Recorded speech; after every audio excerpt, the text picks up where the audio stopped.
This Connally Cadets broadcast on 107.9 The Bull and 365 Sports is presented by American Bank, Texas Contracting Solutions, Texas State Technical College, Bubba's 33, Texas Farm Bureau Insurance, Baylor Scott & White, Southwest Sports Medicine, and the Connally Athletic Booster Club.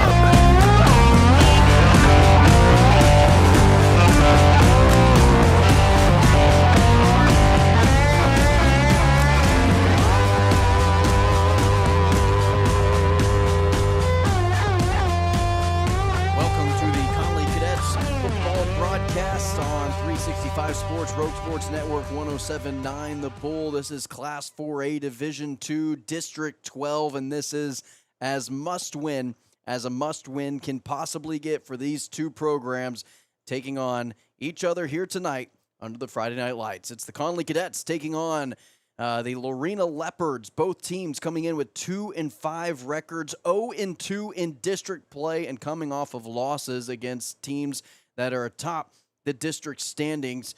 Robinson, a 41-27 victory over the Connally Cadets. Last week, Lorena also coming in with a loss against Gatesville, 45-21. Connally won this matchup a season ago against the Lorena Leopards on the road, 34-7, as we are here at Connally Cadet Field. Last year, it was an attack from the rushing game that really set Connally up for success. Braden Ford had 2 rushing touchdowns. Jam Vincent adding 2 rushing touchdowns of his own. He also had a passing touchdown. And they've had one common opponent this season, and it's the Robinson Rockets. Lorena lost to Robinson 46-29. Connally, obviously, just mentioned 41-27. These two teams actually have fared on the stat sheet on paper very evenly. And we'll see tonight how close this matchup is going to be, as these are two dogs and corners right now looking to battle it out in between the gridiron. And I'm Tanner Carlson. That is Datron Brown. D, welcome to the broadcast. And what your early thoughts, initial thoughts on this game, on this matchup, and the importance of it? Well, right now you've got two teams that are looking up. They're in this district race, and you've got the top 2 teams playing, tonight, or played last night in La Vega and Robinson. You've got the 2 teams that have 1 victory and 1 loss in Gatesville and China Spring playing tonight, and then you've got the 2 teams at the bottom who both need a win. This game tonight is going to be just fighting and clawing to try to get 1 win. Somebody's going to come out of here with a win, and somebody's going to come out here with a loss. So it's just that obvious, and it's going to determine what this district's going to look like. After tonight, we're going to know we're going to have a pretty good picture of what we're looking at moving forward. Now, both of these teams on paper, I mean, they look almost even, like you said a minute ago. But there's gonna be some things that are gonna go on tonight that are gonna really predict how this game is gonna go. Yeah, to me, whenever I look at these two teams, again, statistically, I see very similar teams in terms of points for, points allowed. Lorena coming in with a better offense but a worse defense. Connally, a worse offense but a better defense. And really, which one of those battles is going to give first? Which levee is going to break first to allow one team to have the advantage over the other?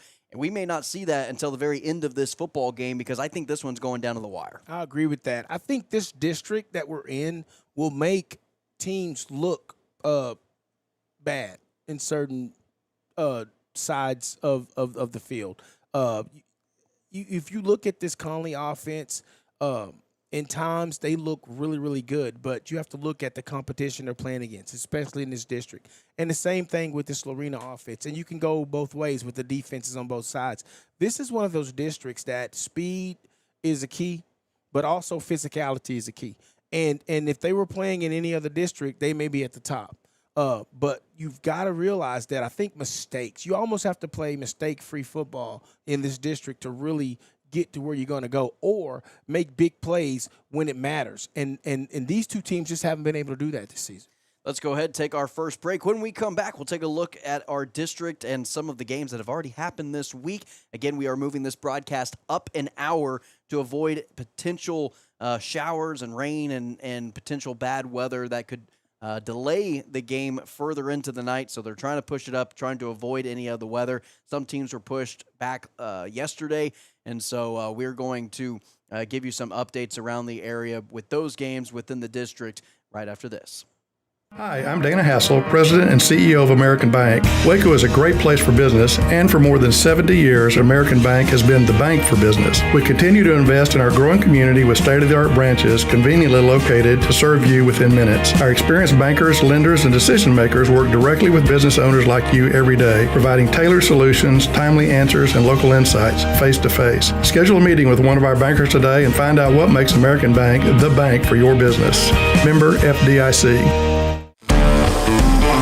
At Texas State Technical College, we believe when you invest in your future, you deserve results. That's why we're proud to offer our Money Back Guarantee program, where if you don't receive a job offer within 6 months after graduating, we'll refund your tuition. Now that's peace of mind. Visit tstc.edu for all the details.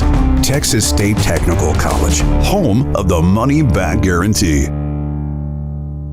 Texas Contracting Solutions is the premier name in Central Texas for select remodels and new construction efforts. With an extremely talented team, Texas Contracting Solutions can review your next project with evolving landscape of real estate in Waco. Whether you're looking to fix up your home before putting it on the market, looking to remodel a space in your home or business, Texas Contracting Solutions will help your plan every step of the way. Texas Contracting Solutions is committed to keeping your project on track, updating you on progress to bring to life your vision. Make sure you avoid any contractors in the area who do not manage with as much grace towards helping you understand as we do. Contact Texas Contracting Solutions today for your next project. Texas Contract Solutions, or email Mark at texascontractingsolutions.com or call him 254-424-1734. Everything we do for you. First Central Credit Union says it's game on. Lower your monthly vehicle payments by refinancing your vehicle with First Central. Make it a winning season with refinancing set to your preferences. You decide the due date and frequency. Financed elsewhere? Save money with a new local game plan. Apply online today. We make it easy to score at firstcentralcu.com. Membership and loan policy requirements apply. Member NCUA. At Ideal MRI, we feel blessed to be a part of the Waco community. We're a small family business here in Central Texas. At times like these, the cost of healthcare has never been more important. And unfortunately, significant illness and injuries still occur. That's why Ideal MRI is open and here to serve you through this difficult time. If you need an MRI, ask your doctor about Ideal MRI. You can schedule online in minutes at idealmri.com or call 833-IDEAL-MRI. And please, remember to follow CDC guidelines and practice social distancing. Stay home, except for the essentials, and be safe. Together, we'll get through this. This District 12 4A preview and scores is sponsored by First Central Credit Union. We have been serving the Waco area since 1937, striving to provide the best financial services for our members.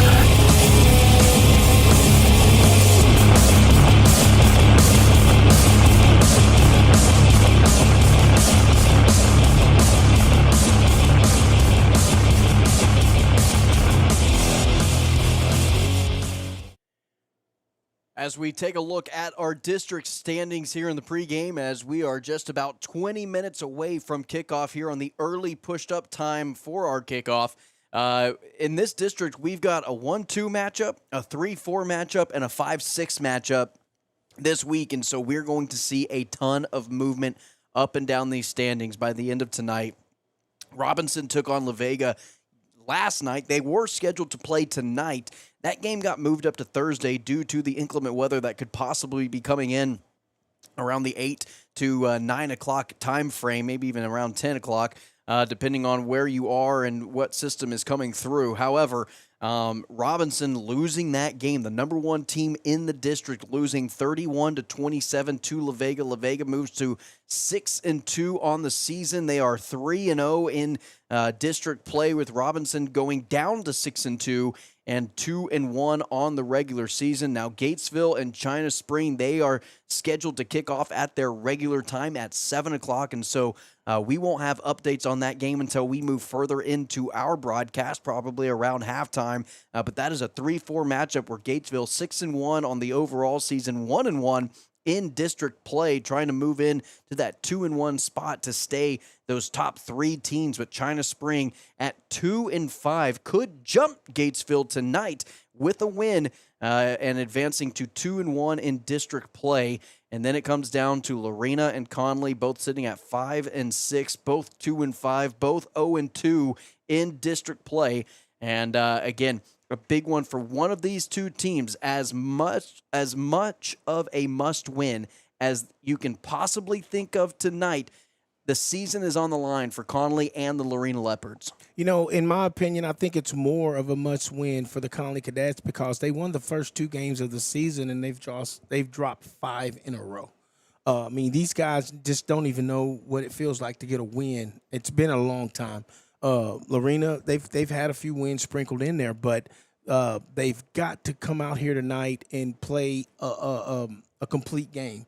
The Connally Cadets have shown they've shown strengths on offense at times, and they've shown strengths on defense at times, but they haven't been able to put it all together and play complementary football.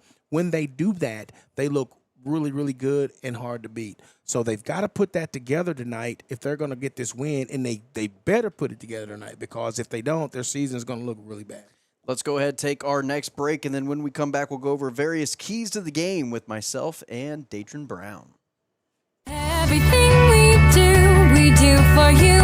Score a touchdown with your next vehicle at First Central Credit Union. Auto financing is a game-winning play. With fast approvals, complete coverage, and competitive rates, we're your MVP for financing. Our flexible terms are the playbook full of winning strategies. You're set for success with our quick online application at firstcentralcu.com. Easily drive away with the funds you need. Everything we do for you.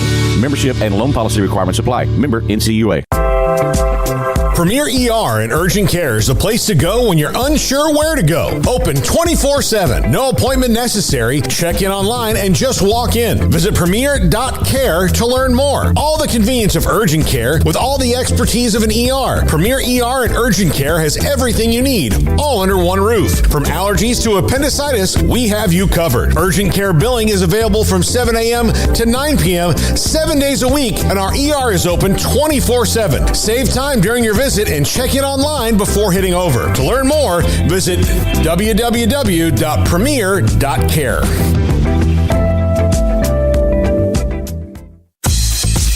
Baylor Scott and White, Southwest Sports Medicine and Orthopedics, the team physicians for Baylor Athletics, specializing in diagnosing and treatment of any and all sport-related injuries. Celebrating over 2 decades of service to Central Texas, they tackle all surgical and non-surgical problems that arise from an active lifestyle. Trust the doctors that Baylor trusts. And when injuries sideline you, don't wait for Monday. Join us at 8:30 on Saturday morning for a post-game injury evaluation clinic. Baylor Scott and White, Southwest Sports Medicine Orthopedics. We get you back in the game.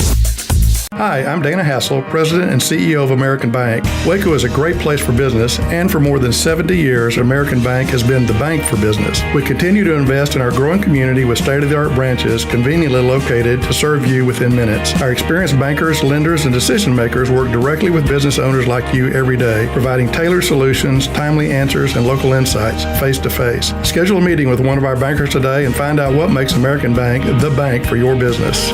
Member FDIC. This is Connally Cadets Football. Here's Tanner Carlson and Dee Brown.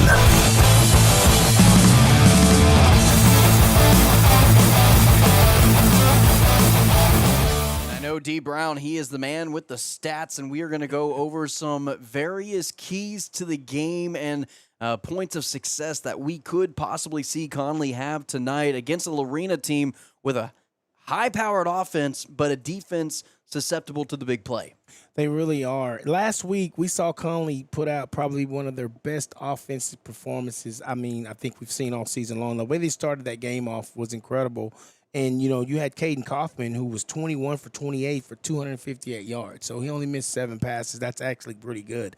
They need that tonight. But also the thing that stuck out in my mind was Braden Ford had 14 carries for 121 yards. So he averaged 8.6 yards a carry. They need that. They need Ford to break some runs. If you establish the run, that's going to open up a bunch of things. Jam Vincent had 10 catches for 144 yards last week. Those are the things that you have to do. You have to establish to keep the defense, which is kind of a flailing, weak defense on the Lorena side. You got to keep them honest. But not only did Jam Vincent have those 10 catches, you had Chris Nobles, who caught the ball 8 times for 49 yards and a touchdown. But not only did Chris Nobles catch the ball, you had C.J. Evans, Katie Linville, Ty Brown, and Braden Ford even caught the ball. So they distributed the ball very, very, very well. So what you have to do tonight is to establish the run. You got to get Braden Ford to rock. You got to make him get the ball, make that defense respect that. The passing game will come. But I think one of the biggest keys that they have to do tonight is they have to shore up their special teams. Special teams has been a big hiccup for the Connally Cadets. They'll get the ball, they'll go down the field, they'll make a big play, they'll kick it off, and then they'll give them the ball at the 50 or the 45-yard line, middle of the field. They got to shore up the special teams. Also, the one last big thing is they need to produce turnovers. Get the ball. You got to get extra. You got to get extra possessions. Yep. I don't know if it's on an interception. I don't know if it's on a strip sack, fumble, block punt.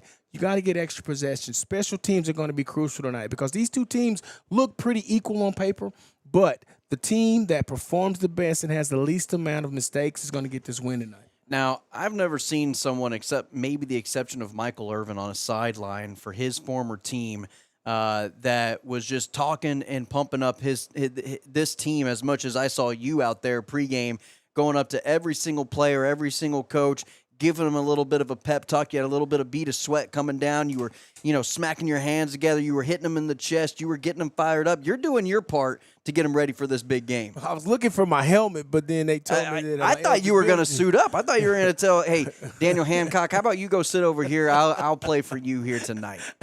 They don't want me. They'd rather have Daniel Hancock out there. I could give them 2 good ones, and that's about it. But, yeah, I was pumping these young men up. These kids work hard. I'm out here. I watch them in practice. I watch Coach Garrick and the coaching staff, how they instruct these kids. They all trust each other, and they love one another, and they play hard for one another, but they just haven't been getting the breaks. It has to turn tonight. If this team is going to make a run and go a little bit further than this district season, they've got to figure it out tonight and get at least 2, if not all 3 of these next 3 games as a victory. All right, let's go ahead, take a break, and then when we come back, we'll hear D. Brown with Coach Terry Garrick before this game, and we'll continue on with our pregame show right after this. When we moved to Texas, we were like fish out of water. We didn't know anyone in our neighborhood until our Texas Farm Bureau insurance agent came to the house. She was so helpful and reassuring, a friendly face with that Texan hospitality I'd heard about. When we purchased a Texas Farm Bureau insurance policy, we knew we were making the right choice. We knew our family would be protected. Stop by and see our agents at one of our 3 McLennan County locations. Coverage and discounts are subject to qualifications and policy terms and may vary. Hi, I'm Dana Hassel, President and CEO of American Bank. Waco is a great place for business, and for more than 70 years, American Bank has been the bank for business. We continue to invest in our growing community with state-of-the-art branches conveniently located to serve you within minutes. Our experienced bankers, lenders, and decision makers work directly with business owners like you every day, providing tailored solutions, timely answers, and local insights face-to-face. Schedule a meeting with one of our bankers today and find out what makes American Bank the bank for your business. Member FDIC. Game day just got a whole lot tastier at Cajun Crab and Shrimp Waco. Whether you're huddling up for juicy crab legs, sizzling shrimp, or a full seafood platter, we've got the winning play for your appetite. And don't forget, our full bar is throwing drink specials all week long, keeping your team's spirit high and taste buds cheering. Kick off the flavor at 901 North Loop 340 in Belmead. Cajun Crab and Shrimp Waco, where every bite's a touchdown.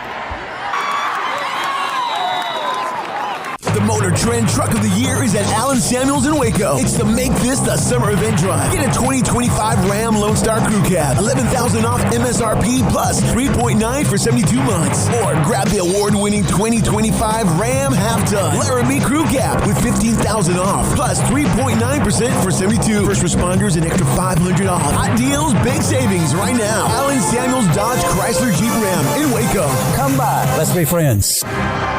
This pregame interview with head coach Terry Garrick is presented by American Bank. We're here with Connally Cadet head coach Terry Garrick Friday night. Coach, you've got the Lorena Leopards coming in here tonight for your third district football game. But before we talk about tonight's matchup, I'd like to back up a little bit and talk about the Robinson Rockets game that you played last week. I noticed that you guys came out really aggressive. The onside kick to start the game off. Offense got the ball. You went right down the field and scored. Probably one of the best offensive performances we've seen from your team all year. Can you tell me a little bit about that start of the game and what your mentality was going into that? Yeah, I talked to the coaches all week about stealing possessions. You know, Robinson's a very good team, very well coached, got some great players. And so I told them we need to steal possessions in this game. And we gave ourselves a chance doing that at the beginning. You know, I think more than anything what hurt us throughout the whole game was we had 14 penalties. Now, Robinson had 14 penalties also. But I think it put us behind the sticks and some stuff, and we had the one turnover when we snapped it over the quarterback's head. That kind of killed some momentum there. And more than anything, there were some good things in that game, but putting it all together is what we've been working on all this week. Well, you guys showed up really well last week. I know it came up a little bit short, but that's a good Robinson team. And so now you just got to move on. You got the Lorena Leopards in here tonight. That team averages about 37, 35 points a game. They're coming in hungry. They got the same record that you have. They're 2-5. They're looking for the first district win. What are some of the things that you're going to be looking at dealing with this Lorena Leopards offense? Number one, their quarterback can sling it. You know, we have to line up correctly defensively. They're going to throw about 80 different formations at you, tackle over, unbalanced, tight end stuff, and we have to be able to line up to it. And then not only that, you know, the running back, I know he was out last week, but he's a good little running back. And if he's playing this week, we got to control him. They send him out of the backfield, a lot of wheel routes, things like that. Their tight end is very good, big target for their quarterback. And their quarterback, he plays hard, man, and he can throw the ball. And so they run it a little bit, but they throw it, and we know that we're going to have to stop that pass, number one. If we can do that, I think we'll be okay defensively. Offensively, you know, they're going to give us a 3-4, and they're going to try to load the box on us a little bit. We have to be able to run the ball on Friday night. We did a pretty good job of that against Robinson. Braden Ford had over 120 yards rushing. We had over 450 yards of total offense, but we have to put all that together and execute on Friday night. You know, speaking a little bit on that running game, offensively, I thought you guys looked good throughout that whole game. What was your mentality? Like, what were you coaches trying to do? It seemed like Friday night you used more of your weapons. Was that something you've been trying to work up to, or are the kids just getting it now?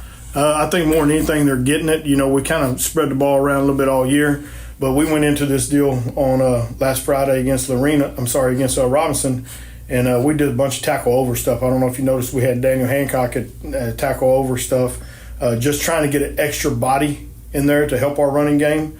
And we added a lineman, took a receiver out, but it allowed us to do some other things out on the perimeter. And Jam had a great game, you know, at receiving, and a few of the other kids did too, Chris Nobles and some of those other guys. But more than anything, just trying to change some stuff up and not be the same every Friday night.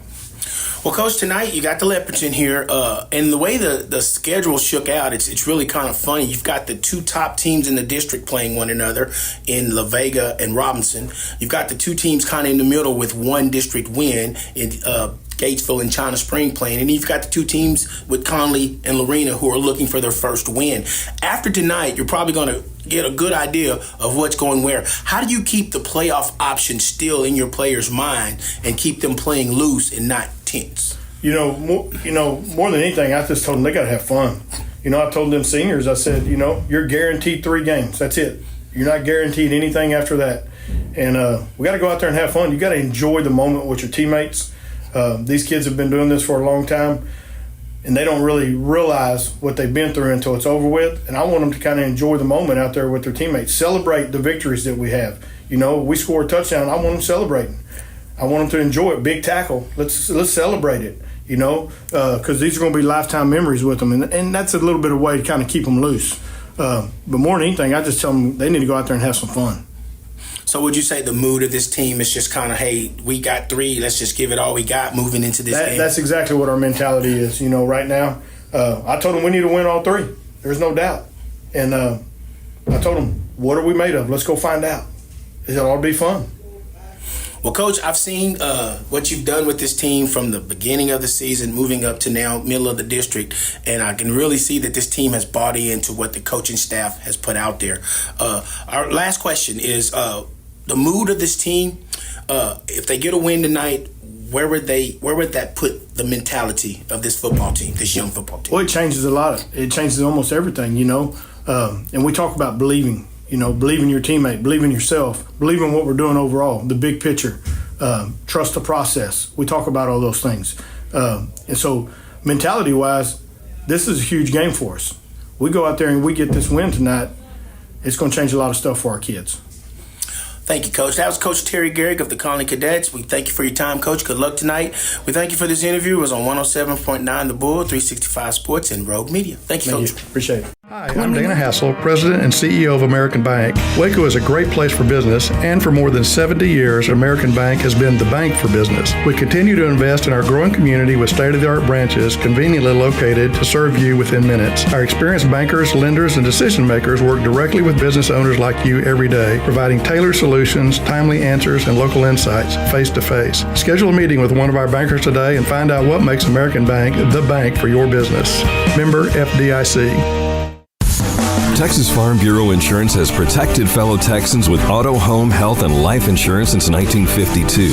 With more than 260,000 square miles of land and 27 million people, that's a lot to cover. Whether you're wrangling cattle or wrangling kids, we're proud to protect Texans in all Texan ways of life. Stop by and see our agents at one of our 3 McLennan County locations. Coverage and discounts are subject to qualifications and policy terms and may vary by situation. Hi, I'm Mark Stewart with Berg Colgan Ford. It's that time of year. It's football season. Berg Colgan Ford is a proud supporter of Connally High School football. BK Ford is proud to sell the #1 truck in Texas, the F-Series truck, led by our leading rusher, the F-150, 47 years in a row. Come see the largest showroom in Texas and experience better at Berg Colgan Ford.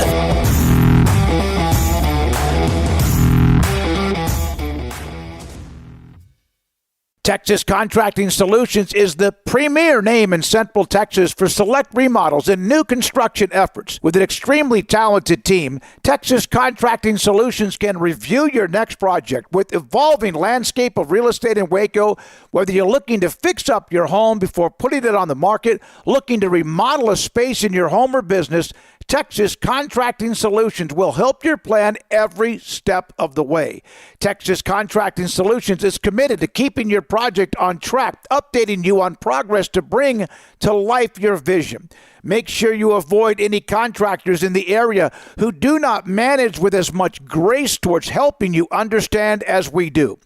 Contact Texas Contracting Solutions today for your next project. Texas Contract Solutions, or email Mark at texascontractingsolutions.com or call him 254-424-1734. Remember when you had a guy, someone who could fix anything? They're still out there at Batteries Plus. With their quick solutions and expert advice on batteries, key fobs, and phone repair, Batteries Plus will have you in and out and on your way in no time. Batteries Plus, the experts in charge.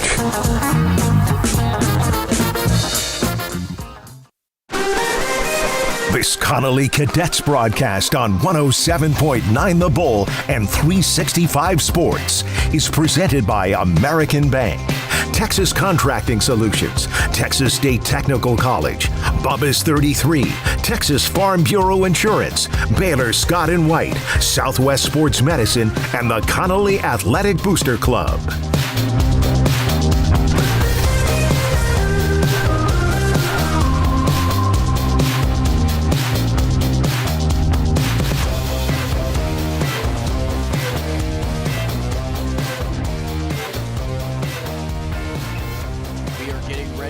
here tonight as the Connally Cadets and the Lorena Leopards about to face off in a must-win game for both of these two programs.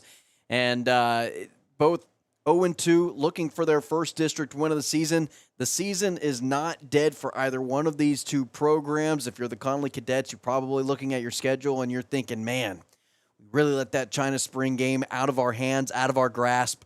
And you have a chance tonight to make up for that game, but you're going to have to steal one from either the number 1 team in the district, La Vega, or the number 3 team, possibly the number 2 team in Gatesville. Yeah, it's not, the season is not dead, but the season is right in front of you. Now, the season is more than likely dead if you lose this one here tonight, because the likelihood of you beating both La Vega and Gatesville, not very likely. Both those two teams at the top of the district, whether it's number 1, number 2, or number 3, those are going to be the 3 shoe-ins. It's going to be Robinson, La Vega, and Gatesville are essentially in the playoffs, depending, again, what Gatesville does tonight against China Spring. But you would think, based on what they've done, full body of work, that they will likely have that game in hand. Again, it's Friday Night Lights. Anything can happen. You can't guarantee anything at the Texas high school football level. But, again, you can't be worried about the outside situations going on around you if you're Lorena or Connally. It's about the game going on tonight, and they have to win tonight. Yeah, you said it at the top of the broadcast. Like this is it. They got to go get it. If they don't go get it, you got 2 dogs in a corner. Neither one of these teams have a win. Somebody's got to get it tonight, and whoever has the most dog in them is going to get it. And you've got the Connally Cadets who have won the toss. They will defer to the Lorena Leopards, and we're going to go ahead and get this thing underway here shortly in just a moment as these two teams face off against one another, and a chance to maybe be one of the last teams from this district to be playoff eligible. We're going to go ahead, just keep it right here as the Connally Cadets celebrating Breast Cancer Awareness Month with pink accessories. They've got pink shiesties, pink towels, pink armbands, pink wristbands, gloves, tape, cleats, you name it, they are pinked out. And the Lorena Leopards will be wearing their black helmets, red logo on the sides of it, white jerseys with red numerals and black outline lettering, and red pants, whereas the Connally Cadets coming in with their silver helmets with the blue jersey, gray pants, white numerals, and blue trimming as well. So, without further ado, both teams out on the field ready for opening kickoff. This is an early kickoff, and we are just about underway here at Connally Field, home of the Cadets, as they take on the Lorena Leopards. I'm impressed at how, with this early kickoff, how full the stands are.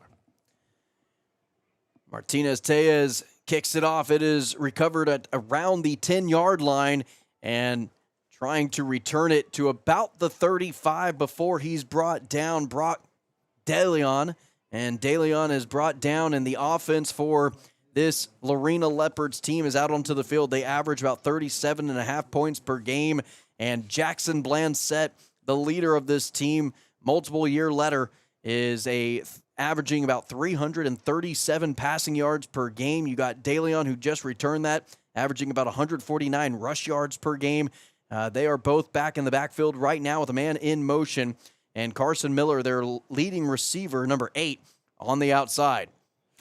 You see right there, this Lorena Leopards offense is going to give you a lot of formations, and they're going to give you a lot of movement. The Connally Cadet defense is definitely going to have they're going to have to use a lot of eye discipline.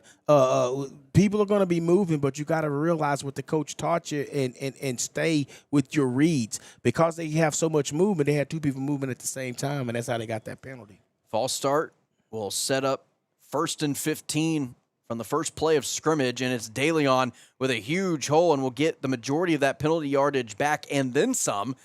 And it sets up a 2nd down and about 7 after a gain of about 8 on the carry. There's something going on with on the Connally sideline down here. We got Daniel Hancock. He looked like he's not feeling well. I don't know if you noticed that. He's not out there, and that's going to be a big hindrance to this Connally Cadet defense. Yeah, might have an illness that he's battling, trying to get back out onto the field, and a quick pass to the flats, and he'll be downed and tackled. That's Sloan Blackwell, the tight end, right at the yard to gain. I think they're going to mark him a yard shot. Well, they've got an uneven marking, and they're going to say he's about an inch shy from the first down marker. And that was a good play. I mean, they just kind of ran that little delayed tight end drag out to the flats, and he was wide open. The fact that he didn't get that first down was just fortuitous for the Connally Cadet defense. Did mark him about a yard short. And it'll be a quarterback keeper on the QB choice. Solid 3-yard gain for Jackson Blansett. And he is a 6'5", 120-pound quarterback. 220 pounds. That's what I meant.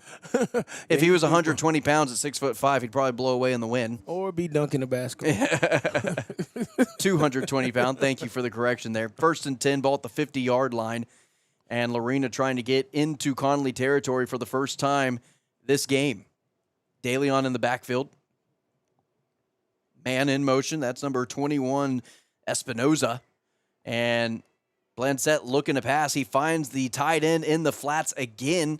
And a solid 8 to 9 yard gain. Sloan Blackwell for his second reception of the ball game. This Lorena Leopard's offense, that's what they want to do. They want to throw the ball in the flats. They want to throw the ball over the middle. They want to just dink and dunk you until they find a open valve where they can go down the field. Connally Cadet defense has got to figure out a way to get pressure on the quarterback. 2nd and 1. Blansett takes the snap, hands it off to DeLeon, and DeLeon cuts to the outside and good for a solid 8-yard gain, another first down. This is exactly what the coaching staff for Lorena, Coach Kevin Johnson, wants to establish on their opening drive. These are the scripted plays, and the script is going according to plan right now. Exactly, and that's what you can't let the offense do. You got to get them off script. You got to get them behind the chains. 1st and 10, DeLeon with another run to the outside on the right side of that offensive line, and he's good for another 8-yard gain. It feels like Lorena just picking up play after play, about 8 yards a pop. And they're fine with that. That's what they want to do. They just want to mow you down and just keep pushing because they don't want to play from behind. And if they can do this all night long, they'll be perfectly fine with that. They'll take some time off the clock while they're at it. And Blansett takes the snap, another handoff to DeLeon over pursuit from the defensive line. And DeLeon gets brought down by Adrian Hernandez, but not before he has enough to move the chains. Connally Cadet defense has got to figure out a way to fill those gaps. They're running right at them. I don't think they're going to pull it and throw it, but they've got the ability to go cover one in the secondary. I don't think anybody on Lorena team is going to run past them, so they may need to look at some blitz or some defensive switches on the defensive line. It looked like Wesley Turner kind of over pursued on that run and left a hole wide enough to get that first down run for DeLeon. A pass from Blansett. The intended receiver was the leading receiver, Carson Miller, who is averaging close to 100 yards per game. Falls incomplete, the senior-to-senior connection. It fails for the time being. 2nd and 10 coming up. Idris Lee was bringing pressure right there. You could see he got grabbed on there. That's why that ball wasn't completed. I don't know how the officials missed that, but you could see his whole shoulder pad almost get lifted up off his body, but they missed that. But that's why that ball wasn't thrown, because that receiver was wide open in the flats. Trips to the right side of that offense, and a trip from the running back on the handoff from the quarterback, and it looked like their feet both got kind of tangled up with DeLeon and Blansett, and a loss of a yard on the play for Lorena's run game. Turf Monster has never missed a tackle. Yeah, I agree. Turf Monster is there, man. He never misses. When he tries to get you, he gets you every time. 3rd and long. Ball at the 22-yard line. Needs to get it to about the 12 for a first down. And it is a little quick pitch pass up by the line of scrimmage. And it'll be stopped. Brody DeLeon nowhere to go. And this will set up 4th down. Depending on where they mark it, not a whole lot of yards gained on that play, maybe 2 or 3 at best. And 4th and 9 coming up for this Lorena offense, a chance for this defense to get off the field, because it looks like this offense staying out there to try to go for this 4th down conversion. Yeah, they're kind of in no man's land. I mean, you're looking at almost what it might be a 35 or 40-yard field goal. About a 30-yard field goal with the 20-yard line. And depending on how good or how much you trust your kicker, you're right. This could be no man's land at this level of football. Couple of pre-snap motions. Move the tight end over, and now Miller in motion, and whistles blow before the snap. Illegal procedure. And that'll replay 4th down, but it looked like you had a man in motion, and he was not stopped and set in his spot before the snap was had. So an illegal formation called, and this will make 4th down that much more difficult. 4th and 14. Now ball marked at the 25-yard line. I mean, they know they've got nothing to lose right here, so they're going to go for it on 4th down probably all night. Need to get to the 11 for first. And it is a pressure from the defense and a sack made by Idris Lee. And he comes up big time, got pressured earlier in the drive. This time he gets home to the quarterback and holds him to a turnover on downs. Offense for the Connally Cadets coming out onto the field now. I expect to see a lot of that tonight. Both of these teams, like we were talking about, are kind of right now in the cellar of this district. They got to give it all. I mean, what are you saving it for? So if 4th downs, they're going to be doing things tonight that you probably wouldn't normally do in a normal regular season game, but they've got to get a win here. And whoever doesn't get the win is really looking up, and they're going to be at the bottom of this district. And this is where Connally should have the advantage over Lorena as the offense versus their defense. Lorena allowing 42 points per game. It has been a struggle just to get a single stop. And a fake double reverse and a good, solid run this time. Raheem Fluker with it. Fluker still running. Goes out of bounds. First time we've called his name on the offensive side of the football. They switched it up. Fluker's usually the guy on defense, Mr. No Flash, who's out there making tackles. That's not Mr. No Flash. Don't be giving him the nickname that's not his. You're right. I'm sorry. It's not Fluker. That's Mr. No Flash. It is – who is it? Anyway. Oh, Camden. Camden Durant. My bad. Well, Fluker is also a good player.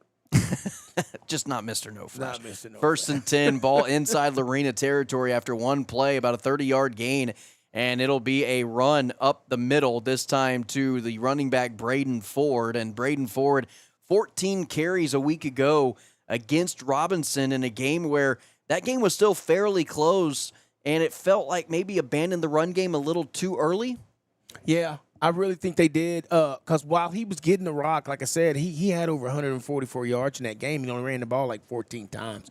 He had the longest run of 35 yards. So they need to keep pounding the run because Mr. Ford will give it to you if you keep giving it to him. Jamarian Vincent in motion, and then they carry it again to Ford, and Ford picks up another couple of yards. That sets up 3rd down and about 6, maybe 7 to go, and they'll mark it at the 45-yard line. Good to see Daniel Hancock. He's out there in the game. He's out there on offense.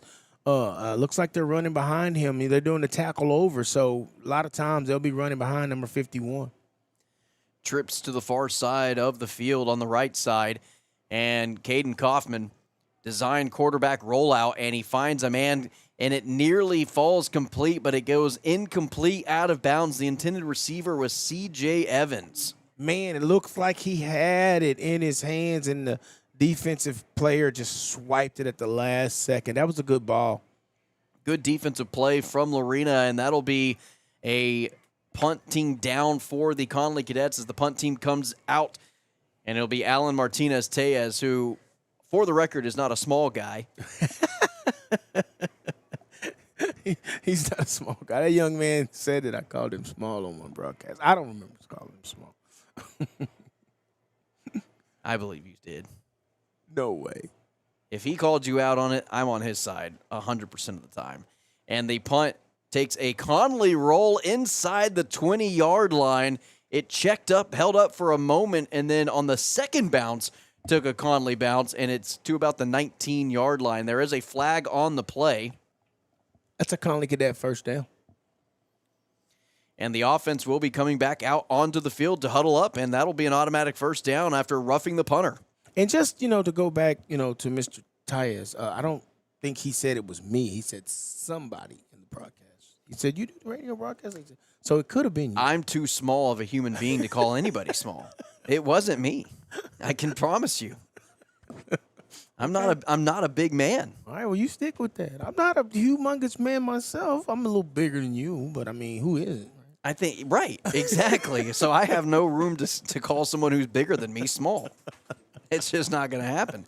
1st and 10, ball at the 30-yard line. New set of downs after the break on special teams on the roughing the punter, and it's Braden Ford to the outside left side, and he'll get brought down after a gain of about 5 on the carry. Brings it to the 25-yard line, 2nd down, and maybe a second chance here for the Connally offense to get some points on the board. I really believe this Connally Cadet offense is really realizing that right now they need to put the ball in Braden Ford's hands. If they continue to do that, that young man, he seems to get stronger and stronger as the game goes on. Javion King along with Ford in the backfield. They give it to King this time. King gets about 3 yards, close to the first down. See if they're going to give it to him. And it looks like they are going to give him the first down, so just at the 5-yard marker. And he'll mark it at the 20, 1st and 10 coming up for the Connally Cadets after that 5-yard carry by Javion King. That's what you have to do in a game like this. You got to pound it out, and you just pretty much, like we say, just take their heart. Just keep running it at them till they just can't stop you. Dual running back situation. Kaufman back to pass. He gets pressured. He has to run it himself. He does run it, and he goes out of bounds. He's protecting that throwing hand, that right hand, which is taped up. Just the wrist area is taped up, so we'll kind of monitor his throws. Haven't really seen him really throw it around in this game so far, where we're already at the 4:25 mark in the first quarter. He was telling me that the tape was just, for looks. He likes to tape his wrist, and, he just went up to the thumb. 2nd down and 5. Daniel Hancock in motion, playing the tight end role nearly, and they will run it right behind Daniel Hancock. Braden Ford just shy of that first down marker. I think they're going to mark him a yard short, and that'll set up 3rd down. If the Connally Cadets can continue to do this most of the night, this will keep that Lorena defense on their heels. All you got to do is just keep getting chunks and chunks of yards, and they've got athletes out there that can pop it at any moment. You've just gone under the 4-minute mark, and each one of these teams has only had 1 possession on offense. 3rd and short. Run. And it's going to be a quarterback keeper. Caden Kaufman with it, and he goes down. He does get enough for the first down, and that'll set up 1st and goal to go just outside the 5-yard line. Something clicked in Caden Kaufman's head last week because he ran the ball better last week than he had all season. I think he ran the ball for, 10 times, and he picked up 85 yards or something like that. Just shy of 100 yards rushing a week ago against Robinson. Yeah. 1st and goal to go. Daniel Hancock also in motion going to the other side, to the left side of that line. And it's going to be Javion King. Now, you've got Daniel Hancock essentially playing an extra offensive lineman, but he's playing tight end. I mean, he's playing the Y. Yeah. He's an eligible wide receiver. I'd love to see have him go out into the end zone and do a little pop pass over the top to number 51. And that's the one player who would catch that ball. Oh, absolutely. I mean, Daniel Hancock is almost like Mr. Incredible. I don't know if you the cartoon, The Incredibles, but he can do Are you asking me Yeah. if I've ever seen The Incredibles? Yeah, it's a Disney cartoon. I mean, you're First of all, it's Pixar. Isn't that Disney? Yeah, they're affiliated. Yeah, it's the Come on, same stay thing. with me now. No, I'm trust me. old school. You got to stay with me, I'm brother. old school, man. The Incredibles is incredible. I knew Walt Disney. I don't know first. why you're asking me if I've ever seen The Incredibles. Well, I'm That's just almost making- insulting. Well, you kind of remind me of Dash, but I didn't want to go there. I'll take Dash. He's a heck of an athlete. He had to back Some off some a might call him quicker than fast. Well, like a hiccup. But anyway. There is an injury on the field, and that is Jackson Blanchett, actually. If I'm seeing that number correctly. Maybe it was number 15. It's hard to see. They don't have any TV. Number is crunched up. I think that's 15. Yeah, 15. That is Chase Rohde, the defensive end for the Lorena Leopards. And so now it'll set up 2nd down. You essentially got 3 downs to get 6 points here. They got to get 6 here. 3 just wouldn't do it. And I'm not sure why you would kick a field goal when you're inside the 5-yard line anyway. Yeah. I've always been under the impression just go for it. And if you don't get it, guess what? The other team is pushed back inside their own 5-3-yard line, whatever it is. Exactly. Caden Kaufman, Jam Vincent in motion, and it is going to be a handoff to Braden Ford. He's going to lower his head, dive into the end zone. That is a BAM Builders Connally Cadet touchdown. They're on the board first with 2 minutes and 54 seconds into the first quarter of play, or left in the first quarter of play.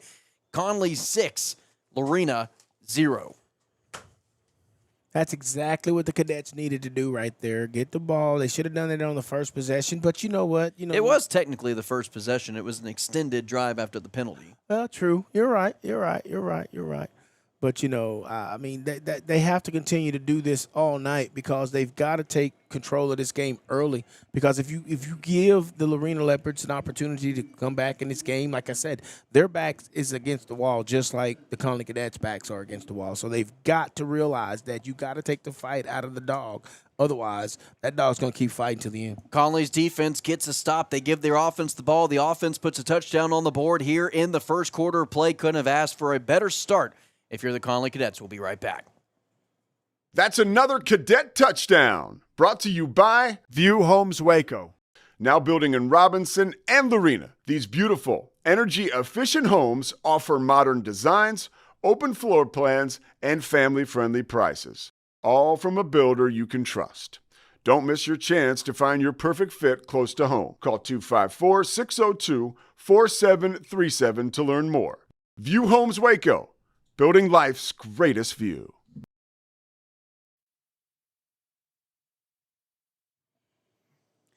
And we welcome you back. It was a long touchdown drive aided by a special teams penalty against Lorena. A roughing the punter gave Connally a first down after they decided to punt, and they took advantage of the miscue from the away team, and Connally puts it into the end zone with a 4-yard touchdown run by Braden Ford. This one is recovered around the 30-yard line. Knee was on the ground on the recovery, and so that's where they're going to mark it, and that's where Lorena will take over. Connally's defense has played well in first halves of games. It's not until the third quarter, fourth quarter, where the dam starts to break a little bit. I don't understand that. We've seen that all season long. I mean, they've gotten a little bit better, but that third quarter is when it gets really, really rough. But I would like to see them do a little bit better on their special teams, like the kickoffs, punts, things like that. Under 3 minutes to play in the first quarter of play. It's 2:52 and a run up the middle to number 2, Brody DeLeon, and that'll be a close to a first down. I think they're actually gonna give him the first down. I thought he was maybe half a yard short. Generous spot, but we'll give it to him nonetheless. Well, if he keeps being generous all night long, we'll take it, right? If he's generous both ways, yes. 1st and 10, ball at the 40-yard line to the 50 is where they need to get to, and DeLeon cuts it back to the left side, and he's brought down. Jam Vincent was there on the tackle, along with Jordy Garcia. Those were the two making the tackle at the line of scrimmage. They're looking for that run. They're looking for that in between the tackle stuff. I think what Lorena is trying to do is set up something to open up in the middle. But I do believe that the Connally Cadet defense, they just got their secondary is a little bit better than what Lorena is going to bring out here. This defense has changed up their roster rotation a little bit. Vashawn Richardson playing closer to the line of scrimmage, almost more of that stinger position, as we've got Blancett rolling out, passing, and that ball is caught on the sideline. Was he inbounds? They're going to mark him yes. It is close to a first down, about a yard short. So here comes 3rd and 1. But Vashawn Richardson has moved from his safety position closer to the line of scrimmage. They've moved Raheem Fluker out to the outside corner position, and they've moved Jam Vincent back to safety. Overall safety. And what they're doing is they're trying to hold on. 3rd and 1, and it's a run to DeLeon. DeLeon puts his head down, levels a defender, and gets enough for a first down. Met him at the line of scrimmage was Adrian Hernandez. Hernandez met him, but he wasn't squared up. I mean, he stopped him from picking up a big game, but he still got the first down on that. But like you were saying, the defense has shifted up a little bit. But what they're doing now, what Lorena was doing, because they were running that tight end out into the flats. Now they're going to the second level because Connally picked up on that. Connally's defense is going to have to squeeze it up front. And a pass play, little curl route, good for about 5 yards, and then run after the catch gets them an additional 4. Brock DeLeon, the brother to Brody DeLeon, gets about 8 yards on the catch and run, and it sets up 2nd and 2. Brock DeLeon, a sophomore. Brody DeLeon, a senior. One plays wide receiver right there in the slot position. The other is at running back. And it is Brody DeLeon getting the carry. And Brody breaks the tackle, breaks it out left, and then runs out of bounds. Good for a first down and about a 7-yard carry. And they are now comfortably inside Connally territory, flirting with the 30-yard line. Connally has got to figure out a way to keep them behind the chains because they're staying on script. I mean, the plays that the coach is calling is getting everything they need, less than a touchdown. They've got to figure out a way to get them off script. 1st and 10. Another run to the senior running back. DeLeon cuts it up the middle of the field, takes a couple of hits, but not before he gets about 10 yards on the carry, and that'll be good for a first down. It was a good tackle by Lawrence Carter right there, but the Cadet defense is just, I don't know if they're winded or what. They're running players in and out. You know, They shouldn't be winded. There's no reason. Their offense was just on the field for about 10 minutes, it felt like. They're running players in and out of there, and it just seemed like they're just a tick behind this Lorena Leopards offense. Just over 30 seconds left to play in the first quarter, and it is Blancett looking for wide receivers. Nobody's open, breaking tackles, diving forward. Gets about 5 yards on the broken play scramble from the quarterback, and that was a play that he made something out of nothing there. Good coverage from the defense of the Connally Cadets, and it looks like they're going to run this first quarter out of the time, and that will end the first quarter of play. The Connally Cadets 7, the Lorena Leopards 0 inside the 25-yard line, and they are approaching the doorsteps of the Connally Cadets end zone when we come back. Baylor Scott and White, Southwest Sports Medicine and Orthopedics, the team physicians for Baylor Athletic, specializing in diagnosing and treatment of any and all sport-related injuries. Celebrating over 2 decades of service to Central Texas, they tackle all surgical and non-surgical problems that arise from an active lifestyle. Trust the doctors that Baylor trusts. And when injuries sideline you, don't wait for Monday. Join us at 8:30 on Saturday morning for a post-game injury evaluation clinic. Baylor Scott and White, Southwest Sports Medicine and Orthopedics. We get you back in the game. Baylor Scott and White, Southwest Sports Medicine and Orthopedics, the team physicians for Baylor Athletic.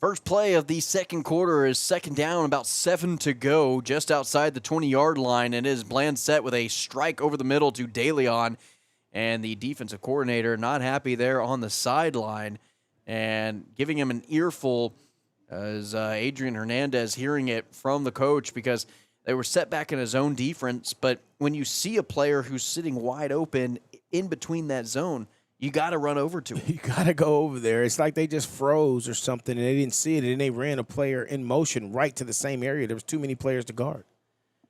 And a quarterback keeper on the choice read option, and maybe just enough for the yard to gain to move the chains, and they will have enough for a first down, 1st and 10, and it'll be from the 14-yard line, and the Lorena Leopards can still get a first down if they get inside the 5-yard line of the Connally Cadets for a new set of downs. Richardson may have saved a touchdown right there because he came up and made a good tackle on the quarterback right there, and, I mean, had he not done that, he might have scored. Blancett, play action pass to the end zone. It's Miller, and he gets it into the end zone. Touchdown. Carson Miller, the leading wide receiver for the Lorena Leopards, ties this thing up. Well, it's technically 6-7, but with an extra point on the way, the Lorena Leopards are just a point away from tying this thing up. Now, they have the swinging gate formation. Swinging gate. That I'm sure if the Connally Cadets give them the right look, they will audible into an extra point, which is exactly what they do. Have you ever seen that work? The swinging gate? Yeah, once or twice. You got to catch them off guard. What, 6-man? Can't swing a gate. 6-man. 6-man, you can't swing a gate. You might be able to swing a picket, maybe. I don't think it's a full gate, though, but the extra point is good. And Lorena ties this thing up 7 apiece. And just a couple minutes into the second quarter of play, we are rolling here in Connally. We'll be right back.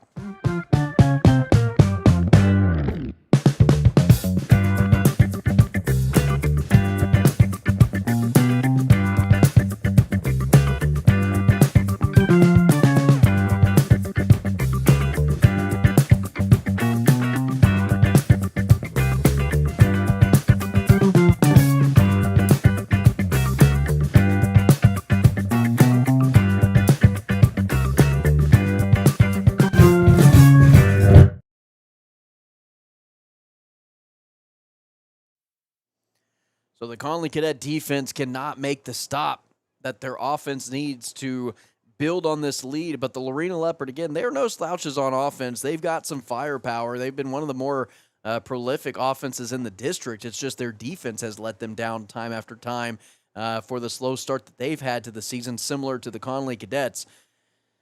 But Lorena on the board, 7-7 in this one. If you are a betting man, if you were allowed to bet on high school sports, you'd probably take the over in this game no matter what the line was set at. Exactly. I'm not sure where they would set the line, but yeah, the over would be the way to go. And that is a kick out of the back of the end zone and a touchback. Connally will set up their offense at the 25-yard line. And more of the same of what we saw on their previous drive. Now, it was aided by a roughing the punter and an automatic first down. However, stuck with the run game, used and leaned on Braden Ford, and they were able to get down the field pretty at will, if you will. Yeah, they did that. But you know what I'd like to see, though? I'd like to see them mix it up a little bit more. Maybe, with KD at quarterback, or maybe with Jam at quarterback. Just pull out all the stops. And here is another run by Braden Ford, and up blocking at the second level was number 51, Daniel Hancock. Typically plays your left tackle, right tackle. They're now kind of using him as an extra offensive lineman at tight end. And they're just using him as the tight end role so they can kind of motion him, go to the left side, motion him to the right side. Wherever they need him lined up, that's where they're lining Daniel Hancock. And right there, it makes a big block, leads Braden Ford for an 8-yard gain. Braden Ford, another carry behind Daniel Hancock again, and a run up the middle will get him enough for a first down. Daniel Hancock just caved in that right side. That was a great block for him for Ford to pick up that first down. It's almost like Connally saying, okay, wherever 51 goes, that's where we're going. Stop us. And, I mean, hopefully out of that they can do some things that you can bounce plays other directions. But what an adjustment by this coaching staff to realize, look, our best offensive lineman and our offensive line has struggled, but he's our best offensive lineman. Why don't we just put him at tight end and use 6 offensive linemen, essentially? Exactly. But if he's the eligible tight end, we can motion him wherever we need to motion him to have the most efficient run that we can possibly have. I mean, you have to make these type of adjustments when you're in the situation that they're in. They've been down offensive linemen all season from game one, and they've been kind of patching it up all season long. Daniel Hancock came back, and they've really used this young man to the best of their abilities. Second down play now, ball at the 40-yard line. Need to get it to about the 48 if they want a first down, and it is Braden Ford cutting it up to the sideline. And Braden Ford inside Lorena territory. Big gain, enough for a first down. And he will move the chains after about a 15-yard carry after only needing about 7. I'd like to see Braden Ford get about 30, 35 carries tonight. Just give it to him and let him go. That young man has been just hungry all season long. He got a little bit of that last week with 14 carries. I say double that and just let him run the ball. Javion King in the backfield along with Braden Ford. A little bit of motion from Ford, but no call there. And Jam Vincent's going to get the screen pass. Katie Linval couldn't do the blocking duties on Jackson Blandsett, the quarterback, who is also playing corner on the outside for this Lorena Leopards team. That's what you love about this mid-level high school football. I mean, you got your best players, your quarterbacks, your running backs. They're playing offense. They're a linebacker on defense. You got your quarterback, and he's out here playing cornerback, making tackles and disrupting plays. I mean, you're a football player at this level. Jackson Blandsett, one-on-one coverage with Jam Vincent. Kaufman looking around, going through his progressions, and he is going to dive forward, try to get a couple of yards after the negative yard play on second down to try to make up for it, and he sets up about a 3rd and 8 after gaining 4 for the Connally Cadets. 8 minutes and 19 seconds remain in the first half of play, and this seems like a crucial down for the Connally Cadet offense. They check up, they look at the line and the sideline to an audible.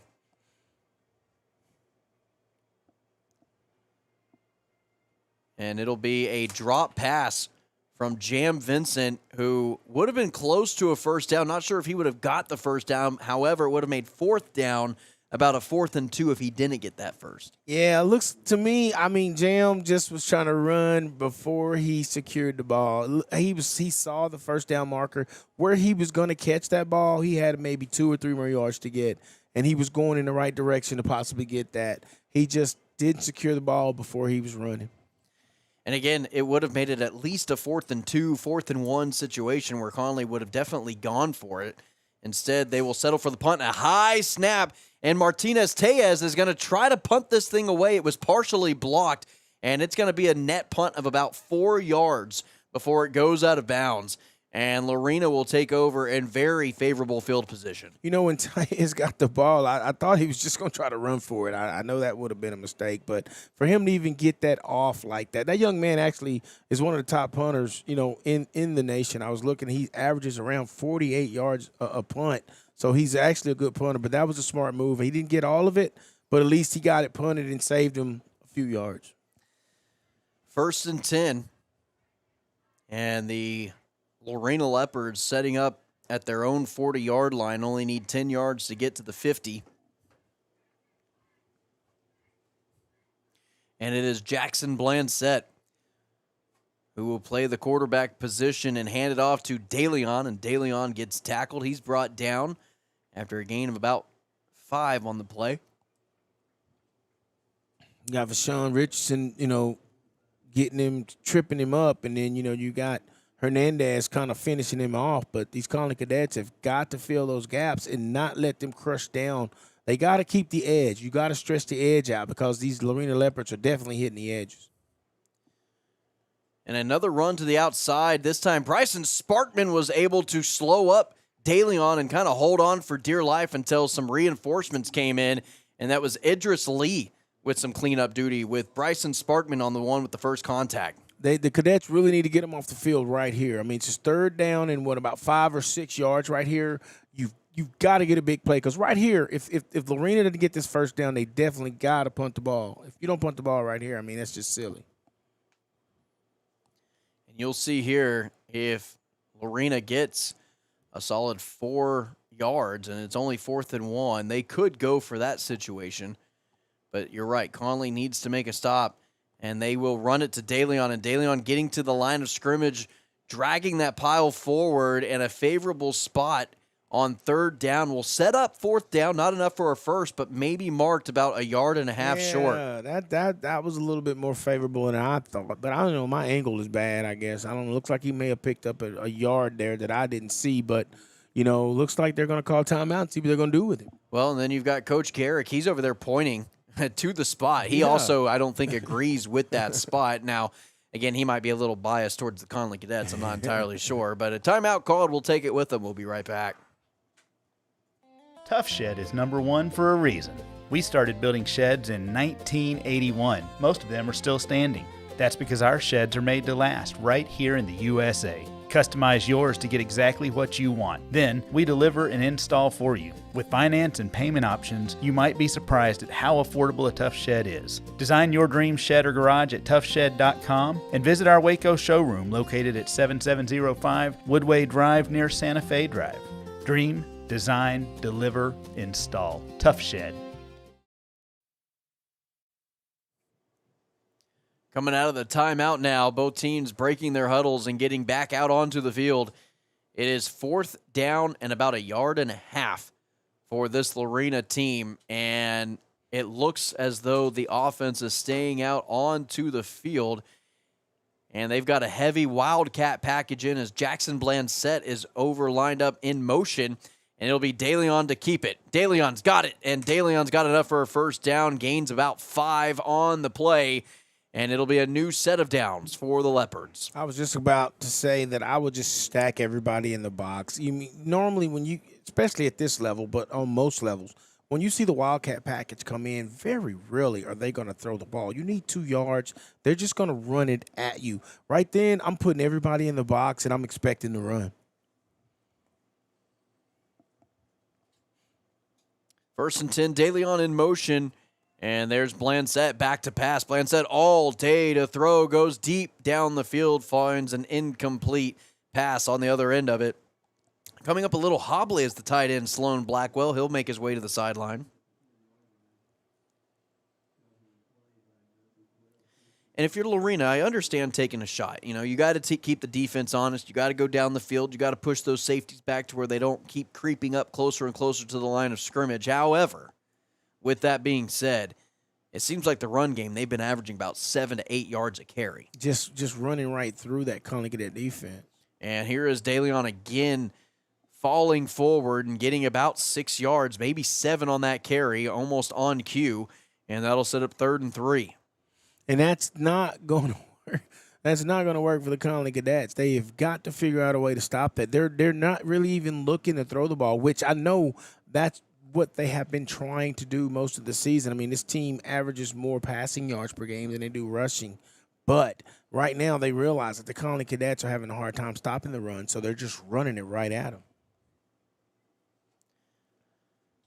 Trips down to the left side of the line in a play-action pass where Blancett will keep it himself, and he gets enough for a first down, gains about 10 yards on the carry before he's finally brought down, slow to get up on the far side of the field. That looks like Katie Linville, and that is exactly – his arm is just dangling by his side. That is never a good sign to see unless that's just a stinger. We'll see if he is able to return to action. Coming into the game, Xavier Williams – and they're going to move Raheem Fluker to the far side of the field to take over for Katie Linville. 1st and 10. Watch him attack the new guy. Blancett back to pass. Blancett looking right. Tucks it down. Runs left. Blancett finding room to run. Blancett gets to the sideline. Gain of about 4 on the play. Saw nobody down the field. Good coverage from the Connally Cadet secondary. But again, Blancett was able to escape and at least get something out of nothing. Yeah, well, I mean, situations like that, the pressure has got to increase right here. And I don't know, the Connally Cadet defense, if you're not going to get pressure on the quarterback, then you've got to be able to make the tackles when he breaks the pocket. Because I mean, obviously the secondary is covering who he's looking at, so you got to be able to cover when he breaks the pocket. So many weapons on this Lorena offense. And it is a first down or second down pass, which is completed and then swung down.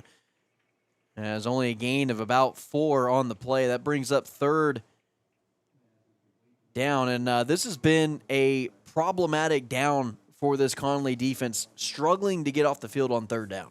Yeah, they've got to figure that out. And, it'd be nice if they could get Daniel Hancock out there too. But that young man, he's playing sick. You can see it. He's giving him one side of the ball. But right now, he's getting a lot of fluids in him. He's trying to get himself together.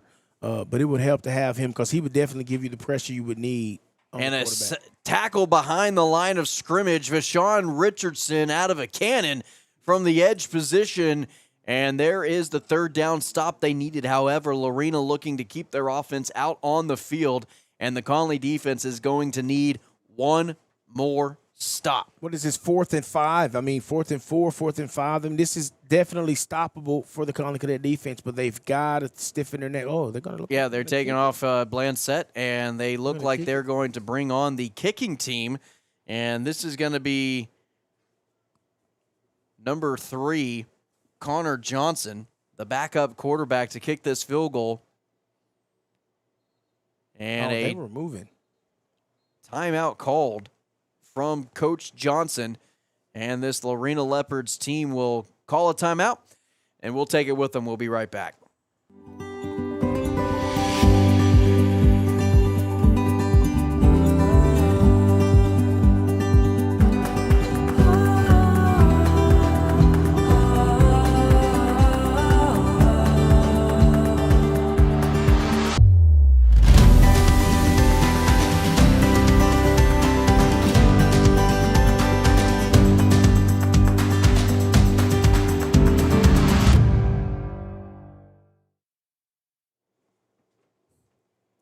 So just a quick timeout now. The kicking unit back out there, Connor Johnson, who I believe could possibly be the son to Coach Kevin Johnson. I think you're right, actually. I mean, Johnson's a pretty common name. Yeah, it is. Yeah. Like Brown. Brown is pretty common. Yeah, I don't know who would have that last name. Man, it's ridiculous how many. Field goal is up, and it looks like it is no good.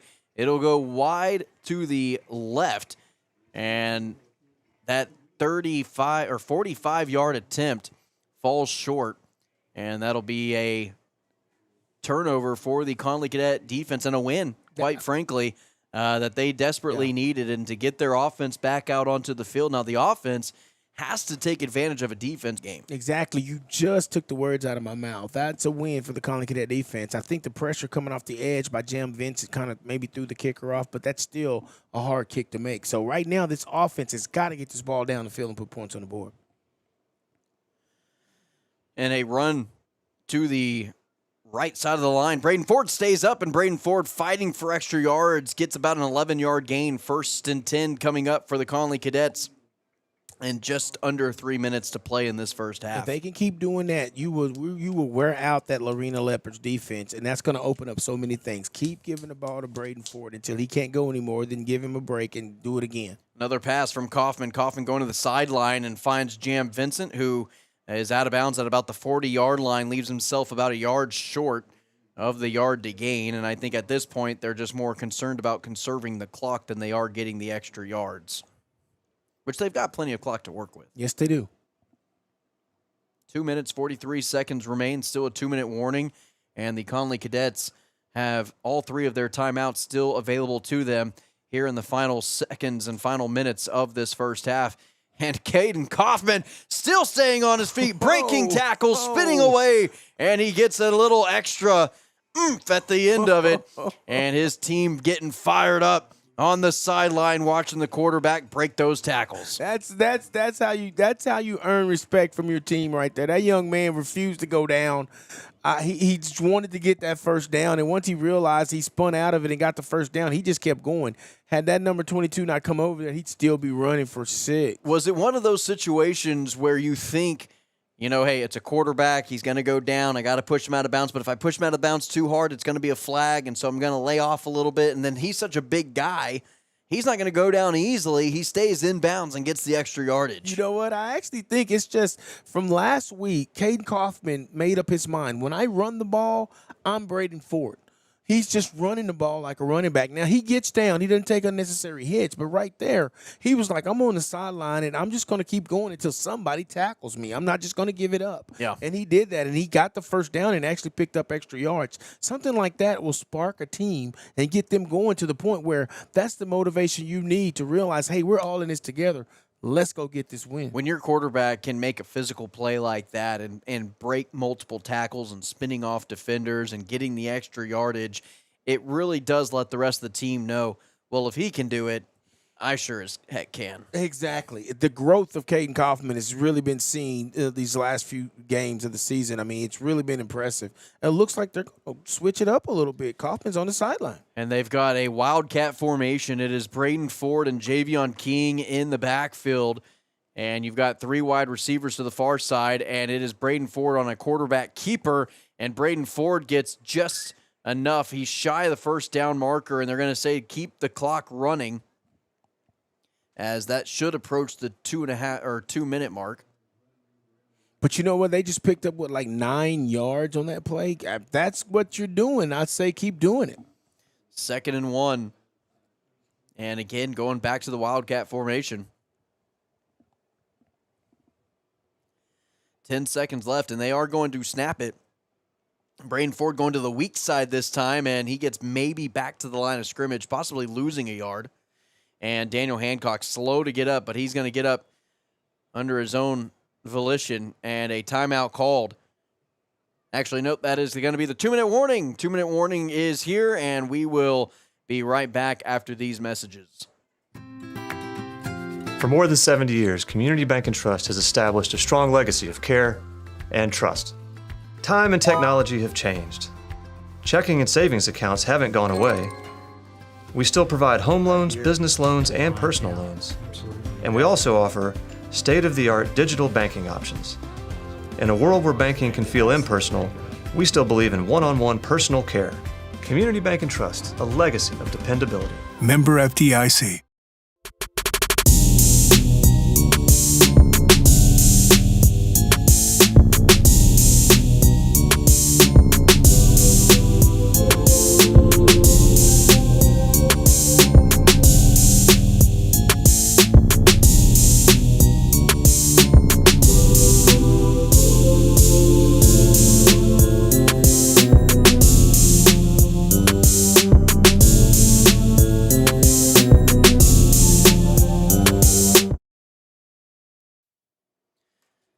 Third down and a play action pass. It goes completed to Chris Nobles. Chris Nobles still making a guy miss, goes out of bounds, and he will be marked down at the 31-yard line.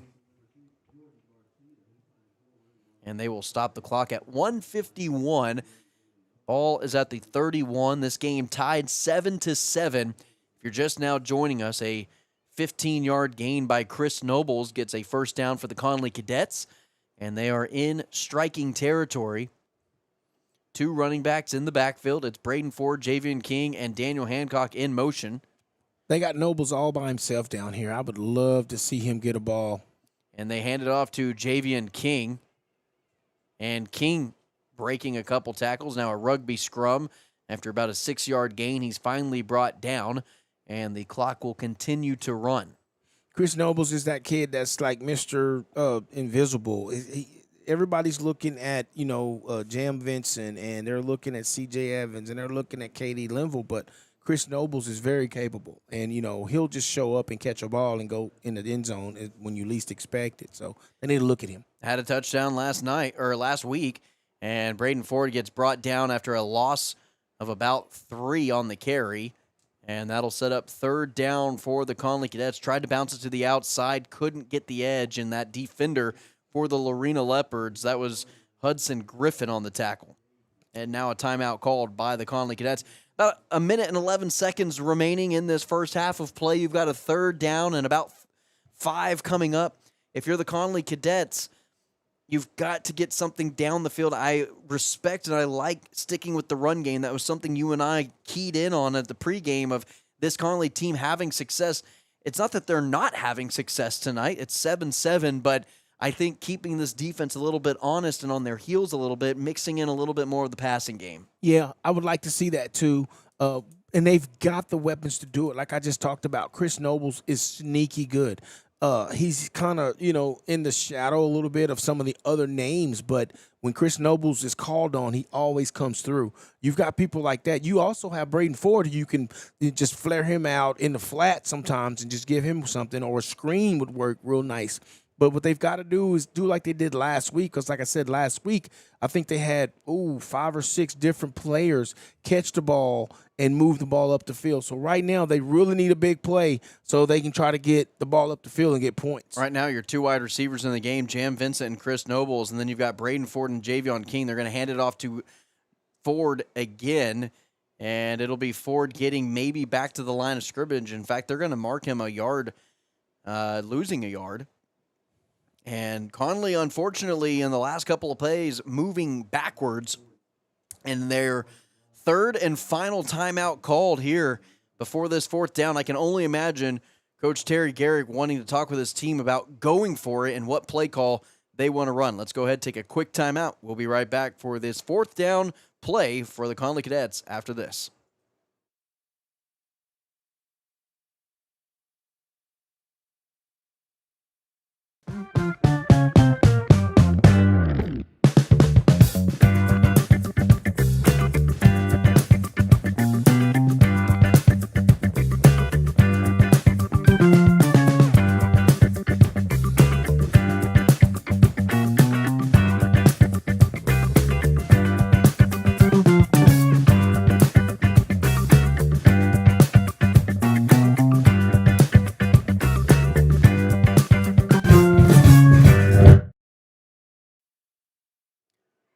4th down, 6 to go. Daniel Hancock in motion. 58 seconds left in the first half of play. And it's going to be a quarterback keeper. Caden Kaufman diving forward. He's got enough for a first down. Gets past the 20-yard line. What a gutsy play by your senior quarterback. That was a good play call altogether. You got trips on the right side. You got all your big-time receivers over here. Then you send Daniel Hancock to the other side because they've been running behind him, and Kaufman goes the other way. Great play call by the offensive coordinator. Time ticking, 1st and 10. Caden Kaufman looking down the field. He's going to take it, and he's going to run with it. He tries to cut to the middle of the field, now trying to switch opposite sides of the field to the right side, and he finally gets brought down inside the 15-yard line, gain of about 7 on the carry for the senior quarterback. Kaufman's feeling it tonight, man. Every time he gets He's getting a little chippy with it with all the defenders. Every time he gets up, you can see his head moving. There's some words being exchanged down there. Coach Garrick's out on the field getting them over here to the sideline. And I like it, man. If you can have more fire from your quarterback, it just drives the energy from the rest of your team. It does something for the team. You know, the quarterback, whether he wants to or not, is just the leader. People look towards you because you're the man in the huddle making the calls. You're calling the plays. And when you show a little fire like that and give these guys, hey, I'm with you. I'm out here taking these blows and I'm taking these hits with you. And I'm fired up as well. It just does something to that team. And, you know, we actually had a chance to kind of speak with Caden Kaufman before during warm-ups, and we're like, get back out there. He goes, oh, no, I'm just the quarterback. They don't need me to warm up. And he just cool, calm, collected, just a really kind of funny, down-to-earth guy. But you could see the intensity. Yeah. He was ready to play today. He was ready to play today. You talked to him about kind of his willingness to run and how well he did running, and he was like, oh, yeah, no, I kept up with my stats. I almost hit 100 yards. That's what he said. He was excited. And I think he's somebody that has that energy that can kind of create a little bit of a momentum shift for your team in a positive way. Definitely. I think he's showing his leadership role in several ways out there, and those players respect that.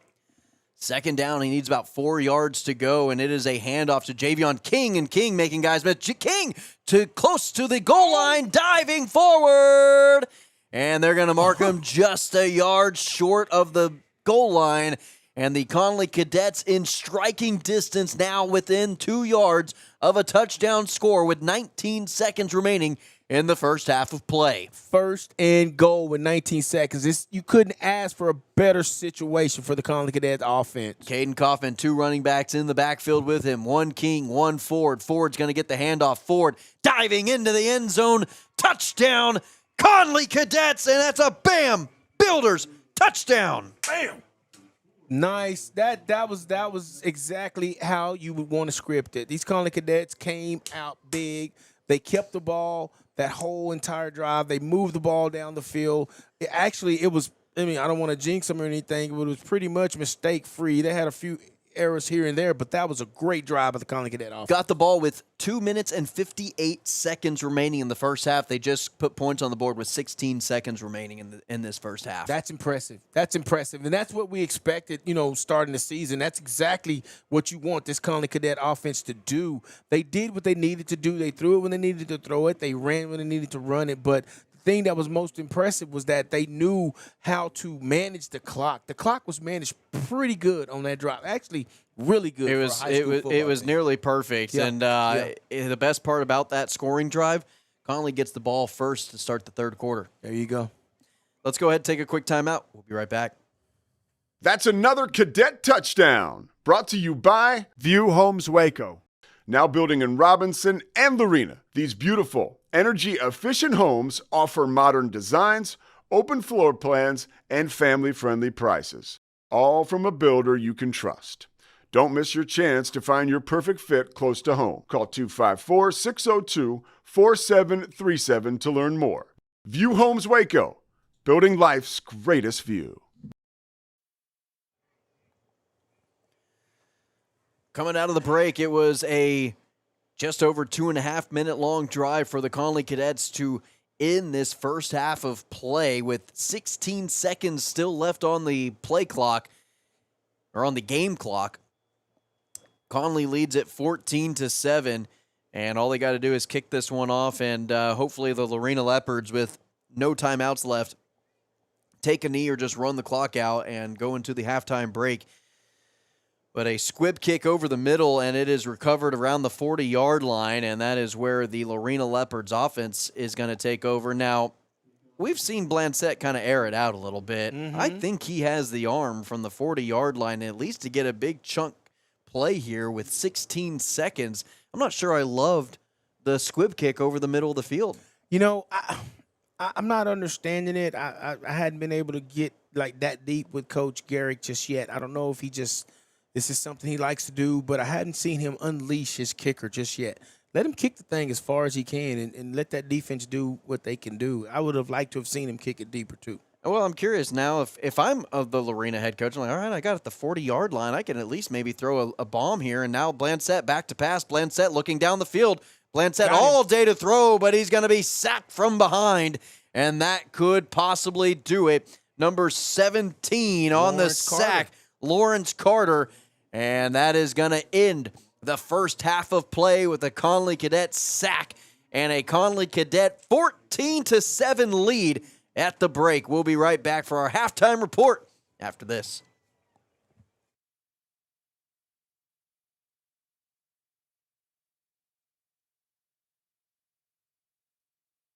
At Casa Olé, we're proud to celebrate serving our guests delicious Tex-Mex specialties since 1973. We've been committed to quality and fresh ingredients used in the daily preparation of our menu items. Celebrate with us as we enjoy appetizers, Tex-Mex favorites, enchiladas, burritos, and tacos. You can order online or pick up your favorites at Casa Olé. Takeout, delivery, catering, or enjoy the atmosphere of Casa Olé, serving delicious Mexican food for over 50 years. 725 North Loop 340 in Belmead, or at CasaOlé.com. After my first car accident, I feared the biggest damage would be to my wallet.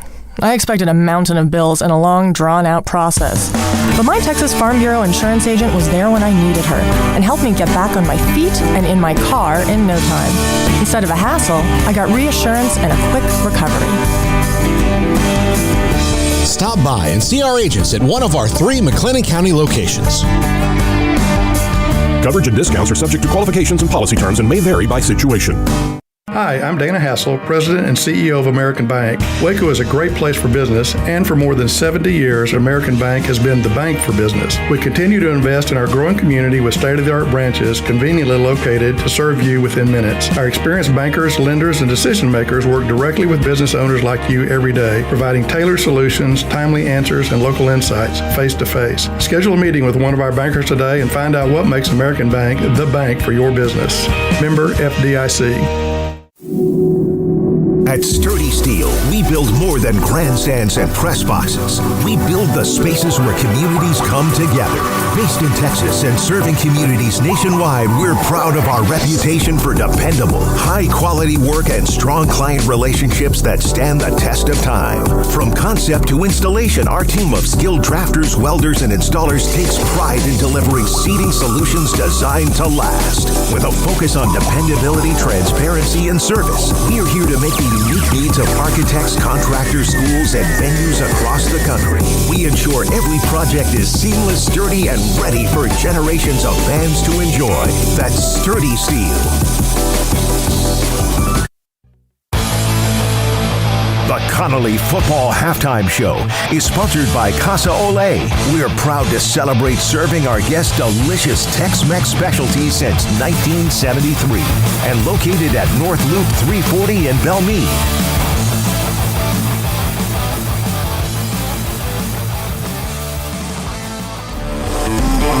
At Texas State Technical College, we believe when you invest in your future, you deserve results.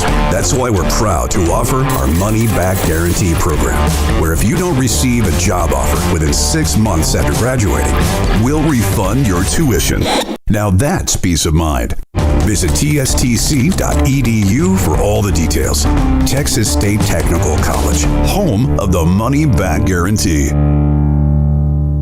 At Casa Ole, we're proud to celebrate serving our guests delicious Tex-Mex specialties since 1973. We've been committed to quality and fresh ingredients used in the daily preparation of our menu items. Celebrate with us as we enjoy appetizers, Tex-Mex favorites, enchiladas, burritos, and tacos. You can order online or pick up your favorites at Casa Ole. Takeout, delivery, catering, or enjoy the atmosphere of Casa Ole, serving delicious Mexican food for over 50 years. 725 North Loop 340 in Belmead, or at CasaOle.com. Pizza, burgers, and Bears football. There's no place around Waco that serves them all other than Bubba's 33. Come show your green and gold and enjoy some of Waco's best food and beverages while watching your favorite team, the Bears. When real Bears fans get hungry, Bubba's 33 is the #1 spot for ice-cold drinks, hand-stretched, stone-baked pizzas, and bacon-infused burgers. Join us for indoor or patio dining. Bubba's 33, Waco's restaurant and proud supporter of Baylor Bears football. Sick 'em, Bears!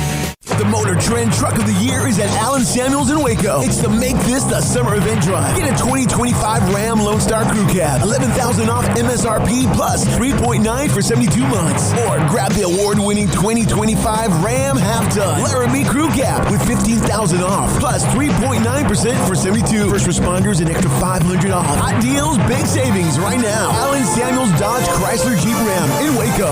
Come by. Let's be friends. Texas Contracting Solutions is the premier name in Central Texas for select remodels and new construction efforts. With an extremely talented team, Texas Contracting Solutions can review your next project. With evolving landscape of real estate in Waco, whether you're looking to fix up your home before putting it on the market, looking to remodel a space in your home or business, Texas Contracting Solutions will help your plan every step of the way. Texas Contracting Solutions is committed to keeping your project on track, updating you on progress to bring to life your vision. Make sure you avoid any contractors in the area who do not manage with as much grace towards helping you understand as we do. Contact Texas Contracting Solutions today for your next project. Texas Contract Solutions, or email Mark at texascontractingsolutions.com or call him 254-424-1734. Game day just got a whole lot tastier at Cajun Crab and Shrimp Waco. Whether you're huddling up for juicy crab legs, sizzling shrimp, or a full seafood platter, we've got the winning play for your appetite. And don't forget, our full bar is throwing drink specials all week long, keeping your team's spirit high and taste buds cheering. Kick off the flavor at 901 North Loop 340 in Belmead. Cajun Crab and Shrimp Waco, where every bite's a touchdown.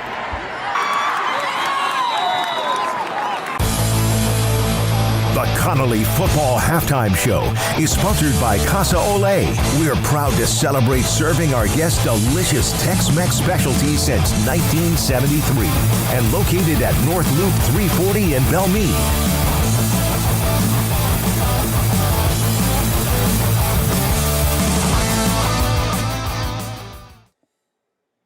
Taking a look at the halftime report here. Connally Cadets lead it 14-7 at the break. This is sponsored by Texas Contracting Solutions, rapidly becoming the IT name in Central Texas for select remodels and new construction efforts.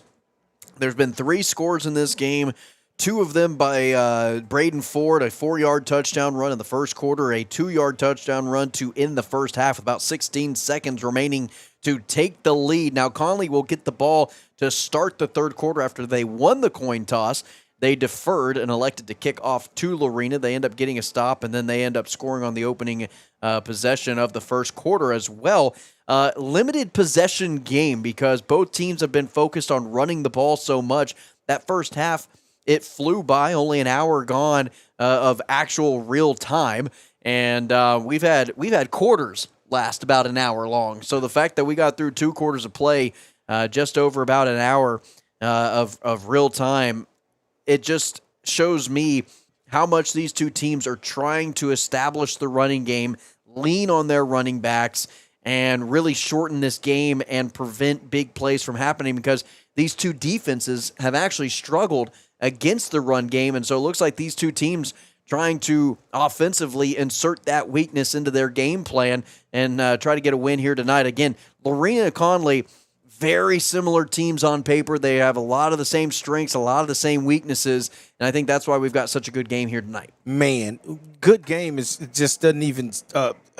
I'm speechless at this point. These two teams came out here, and like we said at the top of the broadcast, they're both in a corner. You've got two dogs. I don't care if it's a Chihuahua. I don't care if it's a Pit Bull. I don't care if it's a whatever it is. They're going to fight. And these two teams are fighting, and you can tell that they know that this game is crucial. They're going at it. The fact that it flew by is because they're both saying, you know what, I'm going to run it at you. You're going to stop me. And then you're going to run it at me, and I'm going to stop you. And they're doing exactly that. When you got your quarterback – Kaufman just taking the ball and hitting the sideline where he would normally tip out of bounds. He realized, okay, I got the first down. They're not tackling me, so I'm going to keep going. Yeah. There was another run where he dipped up in there, and normally he's sliding down. Well, no, I'm going to keep going. Then he gets up, and he's in the face of the guy that tackled him like, I'm coming back. These guys realize that their season is on the line, and for these seniors, they're only guaranteed 3 more games, and at this point, 2.5 more games. You're exactly right. So they're giving it all they got because they know that if I want to keep playing football, the game that I love, the game that I've bled, sweat, and cried for, then I got to give it all out here on the field, and this has been one of those games. And, again, they kind of let a game slip to China Spring to start district playoff. They have to get a win here tonight to keep their playoff hopes alive, essentially, because then you host La Vega next week, number 1 in the district. They're undefeated in district play. They're coming off of a win against Robinson last night, a team that you just got beat by multiple possessions, and you're hosting them tomorrow night next week on senior night of all nights. You're either going to have to steal a game from them, or you're going to have to travel on the road to a one-loss Gatesville team and try to get a win there if you want to extend your season. But it all starts tonight. If this night doesn't happen tonight and end in a win for the Connally Cadets, then those 2 games, not that to say they don't matter, but it really leaves you absolutely no room for mistakes. Then you would need help. And you don't want help. You want to control your own destiny. There you go. You don't want to limp in there. So you would consider this your get-right game. We're going to get it right tonight, also, and we're going to continue. Coach Terry Garrick has yet to miss the playoffs as the head coach of the Connally Cadets. That's true. That's true. Get them in there because a lot of people realize, okay, well, you went in as a 4th-place team. You went in as a 3rd-place team. What people don't realize is this district that they're coming out of is a lot better than some of the other districts. You get in there and you start your other season. You get players back. You fix some of the things that you didn't fix in the season, and you can turn a whole season around. I've seen it done. There's a man who coached at Waco High years ago. His name was Johnny Tusa, and he would limp into the playoffs, and he'd come in to his district with maybe one non-district win and win out his district and end up going deep into the playoffs. So what you have to understand is what these kids are playing for and who they're playing. It's a tough district. You got to respect this district, and there are no cupcakes. Any one of these teams can beat the other one on any given night. And they're proving that game by game, week by week. Connally just happened to kind of come up short this year, making just more mistakes. The team that plays almost perfect, the team that executes better than the other team is going to get the win every Friday night here in this district. And again, last night, the La Vega Pirates beat the Robinson Rockets at home 31-27. Which catapults the Pirates into first place in the district, moving their overall record to 6-2, 3-0 in district play. Robinson drops to 6-2, 2-1 in the district standings, and we will give you an update on the Gatesville China Spring game here in just a moment when we return.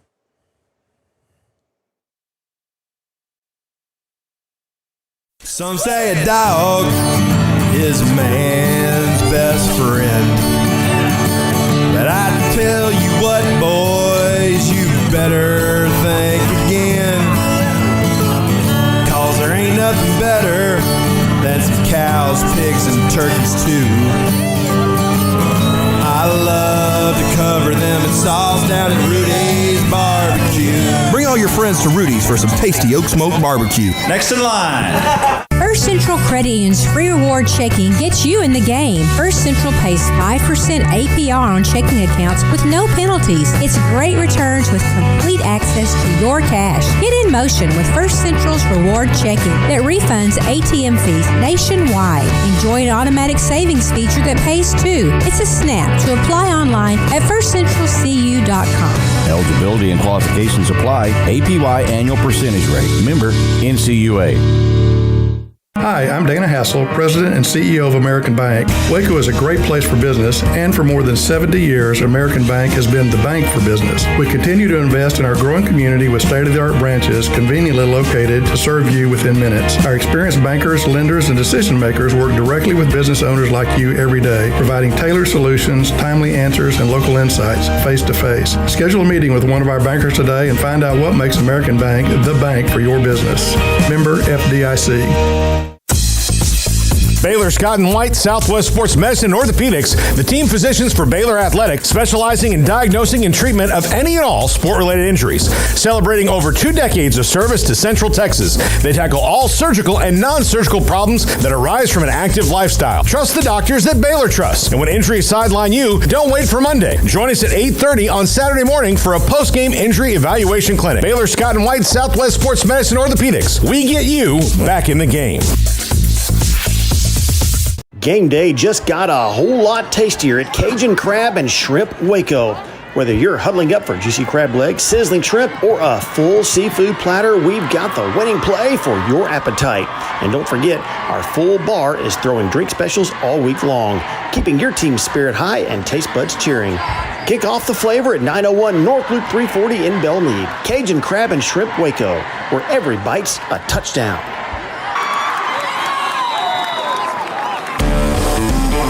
At Texas State Technical College, we believe when you invest in your future, you deserve results. That's why we're proud to offer our money-back guarantee program, where if you don't receive a job offer within 6 months after graduating, we'll refund your tuition.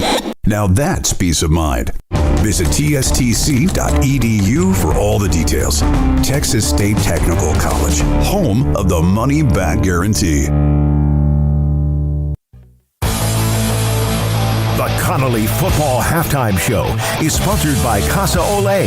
We're proud to celebrate serving our guests delicious Tex-Mex specialties since 1973 and located at North Loop 340 in Belmead.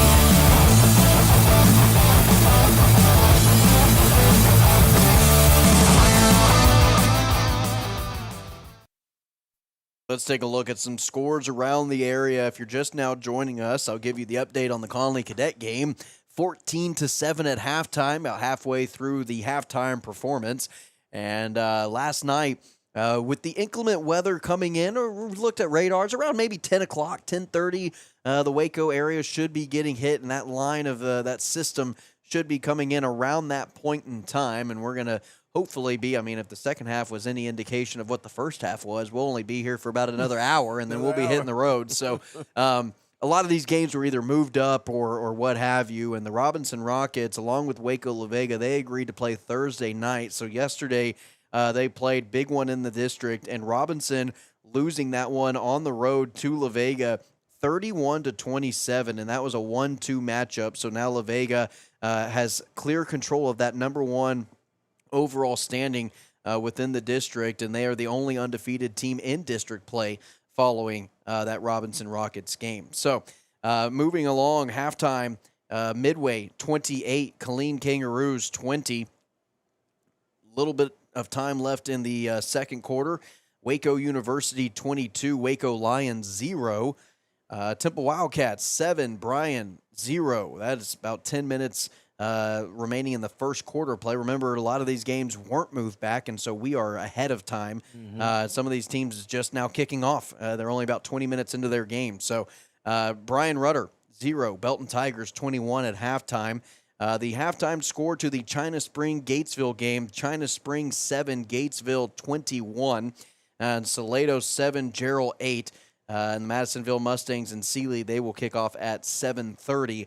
And so, again, times all over the place here this week with the inclement weather coming in. But talk a little bit about that China Spring-Gatesville game, the importance of it, and why we're keeping tabs on that game. Obviously, it's a district game, but within the district, you've got 1 and 2 playing last night, 3 and 4 with Gatesville and China Spring playing right now, and then Lorena and Connally also playing tonight. They're the 5-6 matchup, so a lot of movement within the standings. What the standings look like tonight is not what they're going to look like tomorrow morning. Exactly, and everybody understands the importance of that. Like, I don't even know if you could have scripted this any better. Like, the people that did the TV show Friday Night Lights couldn't have done it any better. It's moving week. What can you say? It is falling exactly, how you want it to fall. And after tonight, then you're going to know, okay, this is what we need to do to get where we need to be, because it's going to leave everybody with 2 games.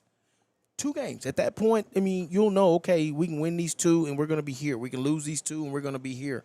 If we split it, we're going to be here. If we don't, we're going to be there. So, it's just, you couldn't script it any better, but I wouldn't expect anything different from this district. It's crazy how, any of these teams in this district could beat the other on any given night. The talent pool just right here is incredible.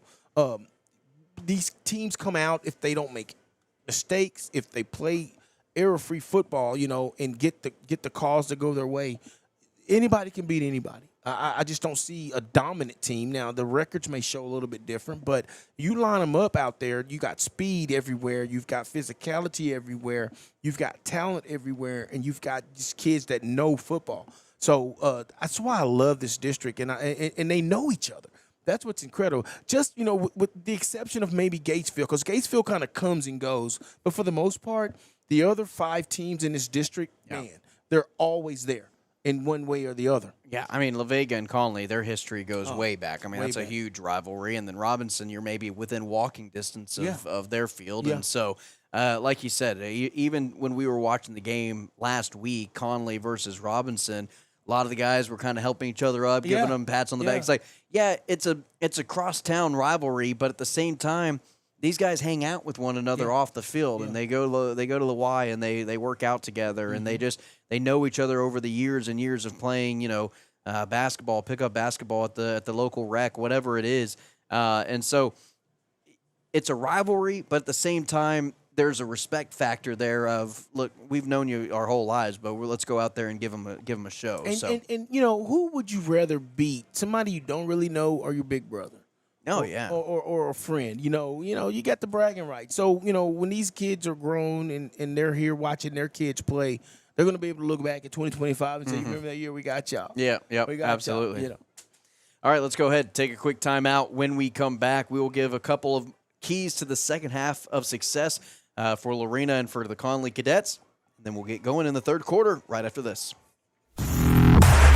Hi, I'm Mark Stewart with Berg Colgan Ford. It's that time of year. It's football season. Berg Colgan Ford is a proud supporter of Connally High School football. BK Ford is proud to sell the #1 truck in Texas, the F-Series truck, led by our leading rusher, the F-150, 47 years in a row. Come see the largest showroom in Texas and experience better at Berg Colgan Ford.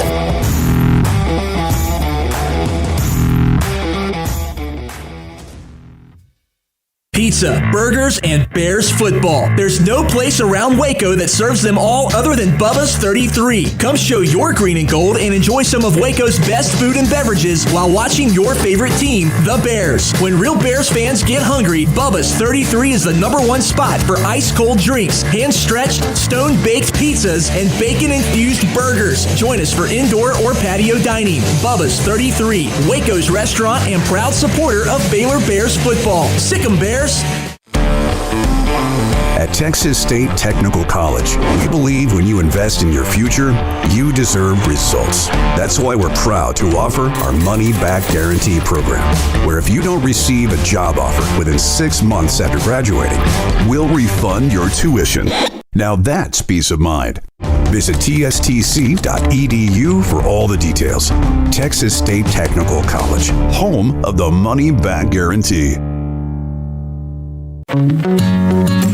Established in 2007 and independently owned, Alliance Bank Central Texas is committed to helping families and businesses meet their financial goals. From their tellers to their board of directors, they know the importance of superior service and competitive products. Customers have confidence knowing that their financial needs are in good hands. It's your bank, Alliance Bank Central Texas, with 2 Waco locations, 4721 Bosque Boulevard and 191 Archway Drive on Highway 84, and at AllianceBankTexas.com. Member FDIC and equal housing lender.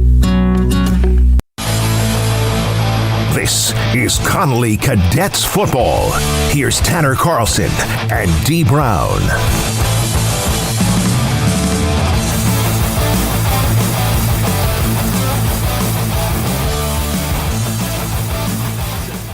And Bears football. There's no place around Waco that serves them all other than Bubba's 33. Come show your green and gold and enjoy some of Waco's best food and beverages while watching your favorite team, the Bears. When real Bears fans get hungry, Bubba's 33 is the #1 spot for ice-cold drinks, hand-stretched, stone-baked pizzas, and bacon-infused burgers. Join us for indoor or patio dining. Bubba's 33, Waco's restaurant and proud supporter of Baylor Bears football. Sick 'em, Bears! New arrivals just dropped at Barefoot Campus Outfitter in Waco. Looking for the best Baylor gear? Barefoot is the place to grab your gear. Game day polos, tees, tanks, caps, clear stadium bags, jewelry, and more. Barefoot Outfitters has all the essentials with unique campus apparel and offering comfortable garments and designs. Long-lasting images that people continue to enjoy wearing time and time again. Located right off I-35 on Spate, or shop at barefootcampusoutfitter.com and get free shipping on orders $75 or more. Go Bears!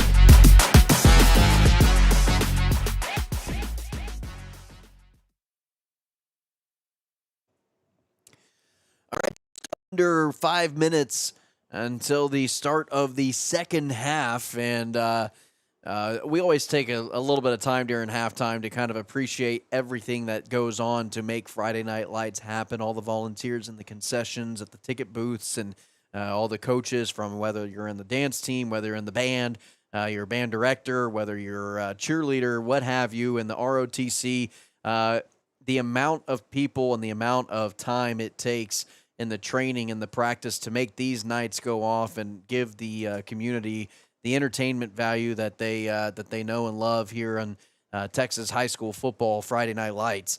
It can never go understated, and the appreciation of all the hard work of all of these high schools that host these games. Well, those that don't realize that the band, they have to practice too. And, for the first time, and I think of what I heard, it's like 17 years, the Connally Cadet Band had their district marching contest, and they scored a 1.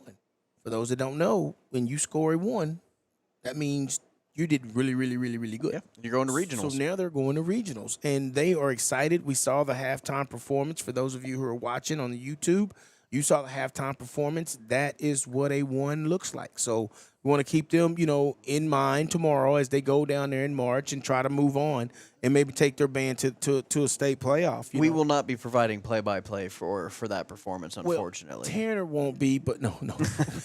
Hey, if you want to go up there and you want to broadcast that, you are more than welcome to do that on your time, buddy.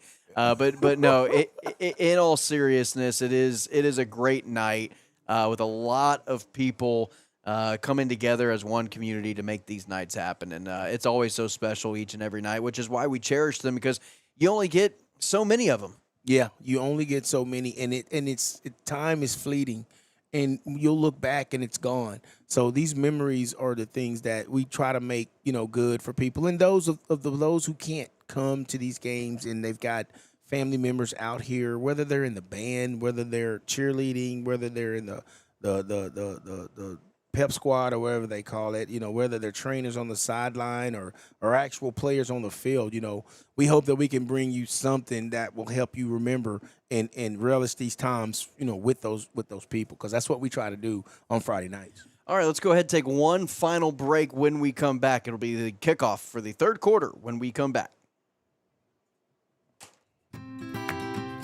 For more than 70 years, Community Bank and Trust has established a strong legacy of care and trust. Time and technology have changed. Checking and savings accounts haven't gone away, We still provide home loans, business loans, and personal loans. And we also offer state-of-the-art digital banking options. In a world where banking can feel impersonal, we still believe in one-on-one personal care. Community Bank and Trust, a legacy of dependability. Member FDIC.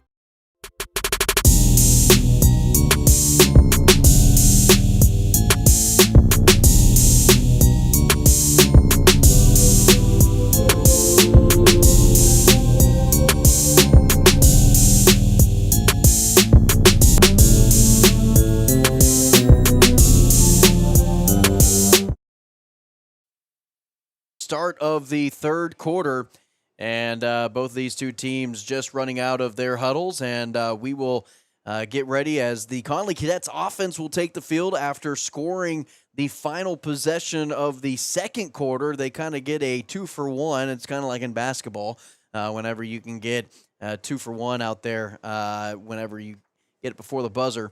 But Connally Cadets offense back out onto the field to start this second half. Message from Coach Garrick to this Connally Cadet team. What they need to do right here is control this half, and whatever adjustments they made, they need to execute, because we know the third quarter has always been a bugaboo for this offense. And so they just need to make sure that they fix that and do what they were doing in the first half, and they should be all right. Great field position after the pooch kick only got to about the 40-yard line, and it was recovered by Jalen Davis.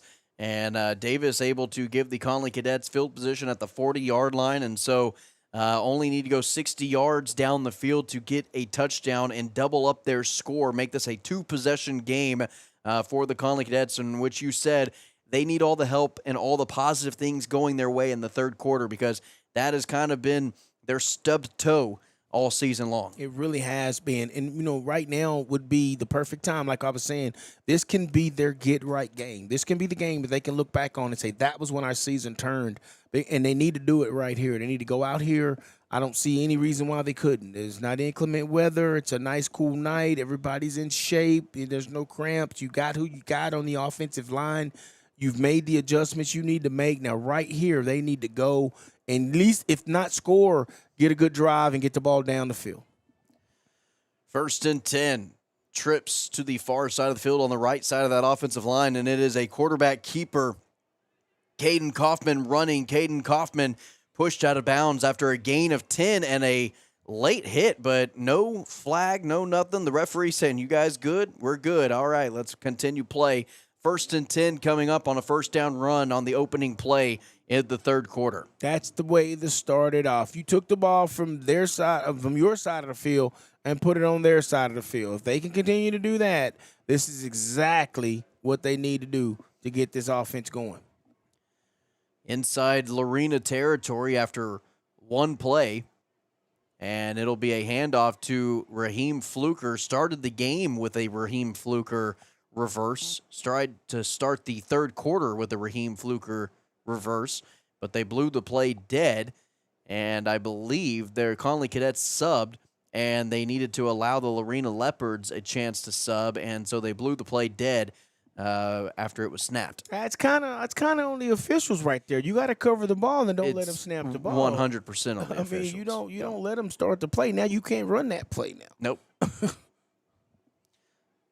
So trying to get a new play from the sideline. It is Braden Ford and Javion King in the backfield, and it'll be a play-action pass out wide to KD Linville, and KD just drops the pass flat out, hit him right in the middle of that number 3, and it'll be incomplete. Worst case scenario there, if he catches it and falls, he's picked up 7 yards. Best case scenario, he catches it and the guy misses. He's probably in the end zone right now. Absolutely, 100%, and he has the capability of making that catch, broken tackle, and running into the end zone. I've seen him make tougher catches with 2 people on him. I don't know what happened there. Looked like it just got to his body a little sooner than he was expecting. 2 running backs set and a run to Braden Ford to the right side of that offensive line, trying to break tackles, but only manages to get about a yard. And a nice stop there from the Lorena defense. That was Preston Powell with the stop on that defensive end position. Powell is coming in. I think Powell is just a sophomore, too. That young man is pretty physical for such a young player on this Lorena Leopards defense. 3rd and 9 for the Connally Cadet offense. They started this drive on a first down carry from the quarterback on first down. They've had nothing go their way since that play. And now a pass play for Kaufman, trying to run. Goes to the outside, finds Jam Vincent. It goes right through his hands. Caden Kaufman is having himself a game. His wide receivers are doing him no favors. Man, that's just exactly what they did need to do. I mean, they ran the ball on the first play. They picked up 10 yards, and then from right there, they just kind of got stymied, so to speak. And you can't go to your number one wide receiver, Baylor commit, who had 10 catches, 164 yards, and 3 touchdowns a week ago. And he's wide open there for a first down catch, and it just goes right through his hands. Right through his hands. I mean, twice. And then your number 2 big receiver who did the same thing the play before. Alan Martinez-Tellez boots it away, and it lands inside the end zone, out of the back of the end zone. about 10 yards too deep, and it'll be a punt and a down at the 20-yard line touchback, and the Lorena Leopards offense onto the field after their defense does what they need to do to stop the Connally defense or stop the Connally offense from doubling up their possession after scoring a touchdown at the end of that first half. You know, that's not exactly the worst third quarter we've seen or beginning of the third quarter we've seen from this Connally Cadet team, but it's still right there in it. That's not what they needed to do. Even if they didn't score there, they needed to drive the ball and show that they had a little bit more control of that. So the Leopards will need to go 80 yards for the score. DeLeon gets the first carry, and it feels like this Lorena offense hasn't been on the field in a very long time. You talk about the almost 3-minute long drive that the Connally Cadets ended the first half with. Lorena came out on the field just to knee the football, essentially. They took a sack on that one play, and they took it into the locker room, and then Connally's offense gets the ball back. So it's been about since the 3-minute mark that the Lorena Lorena Leopards have had the football on offense in the second quarter. Quick little pass over the middle and a broken tackle by the younger DeLeon, and DeLeon will get tackled and brought down after his reception coming from the slot.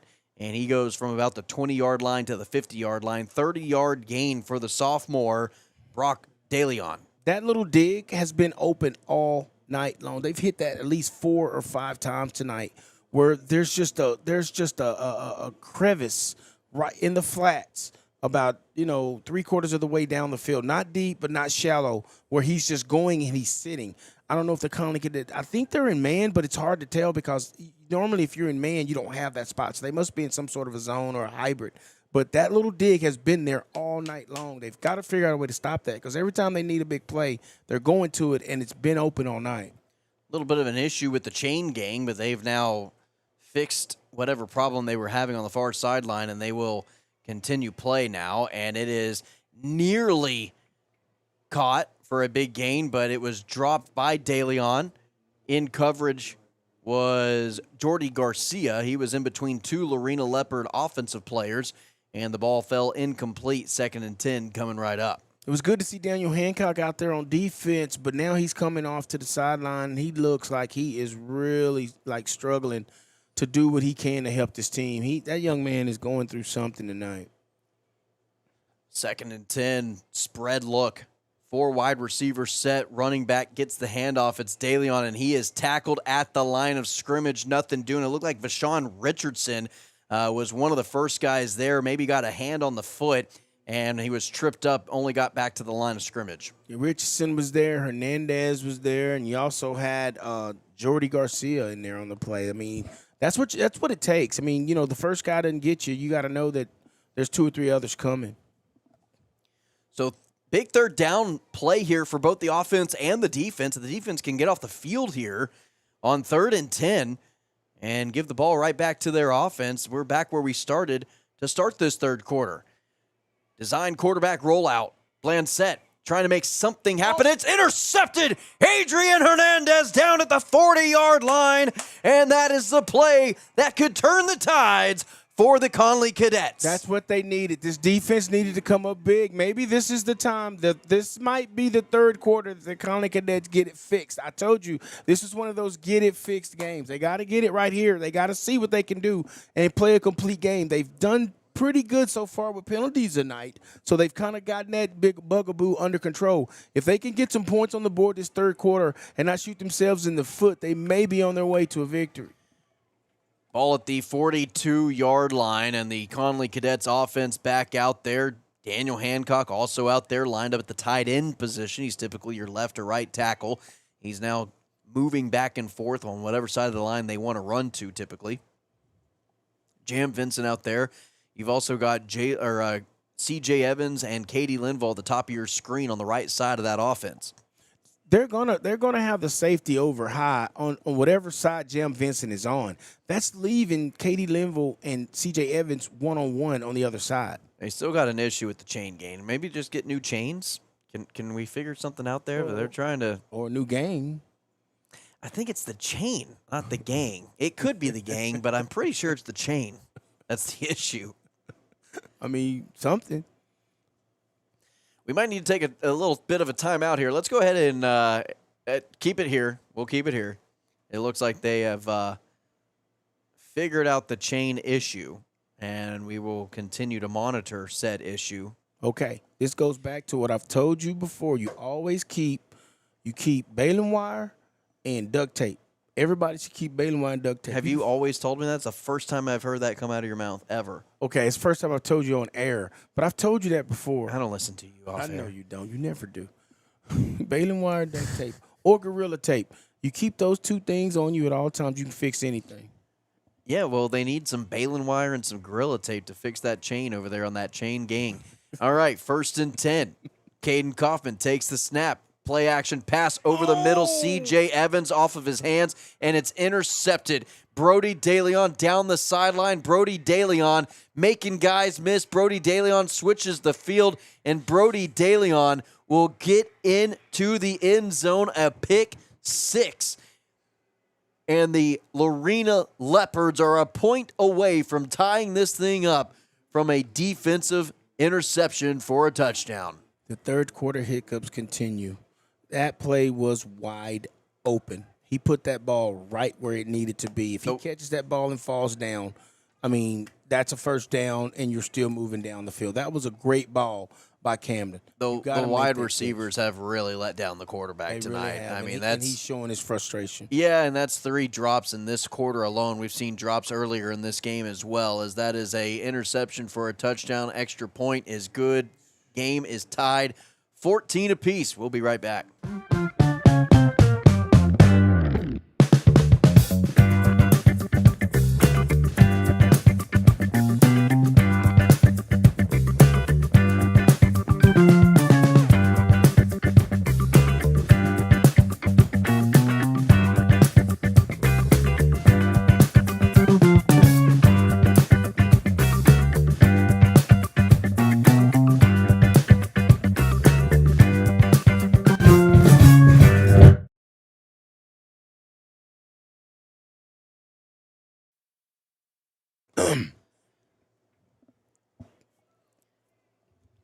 And after a 70-yard interception for a touchdown, Brody DeLeon ties this thing up for the Lorena Leopards, 14 apiece. And here in the third quarter of play, with 8.5 minutes remaining, still plenty of time to right the ship, but the offense has been struggling, or really the wide receiver group has been struggling with a bad case of the drops.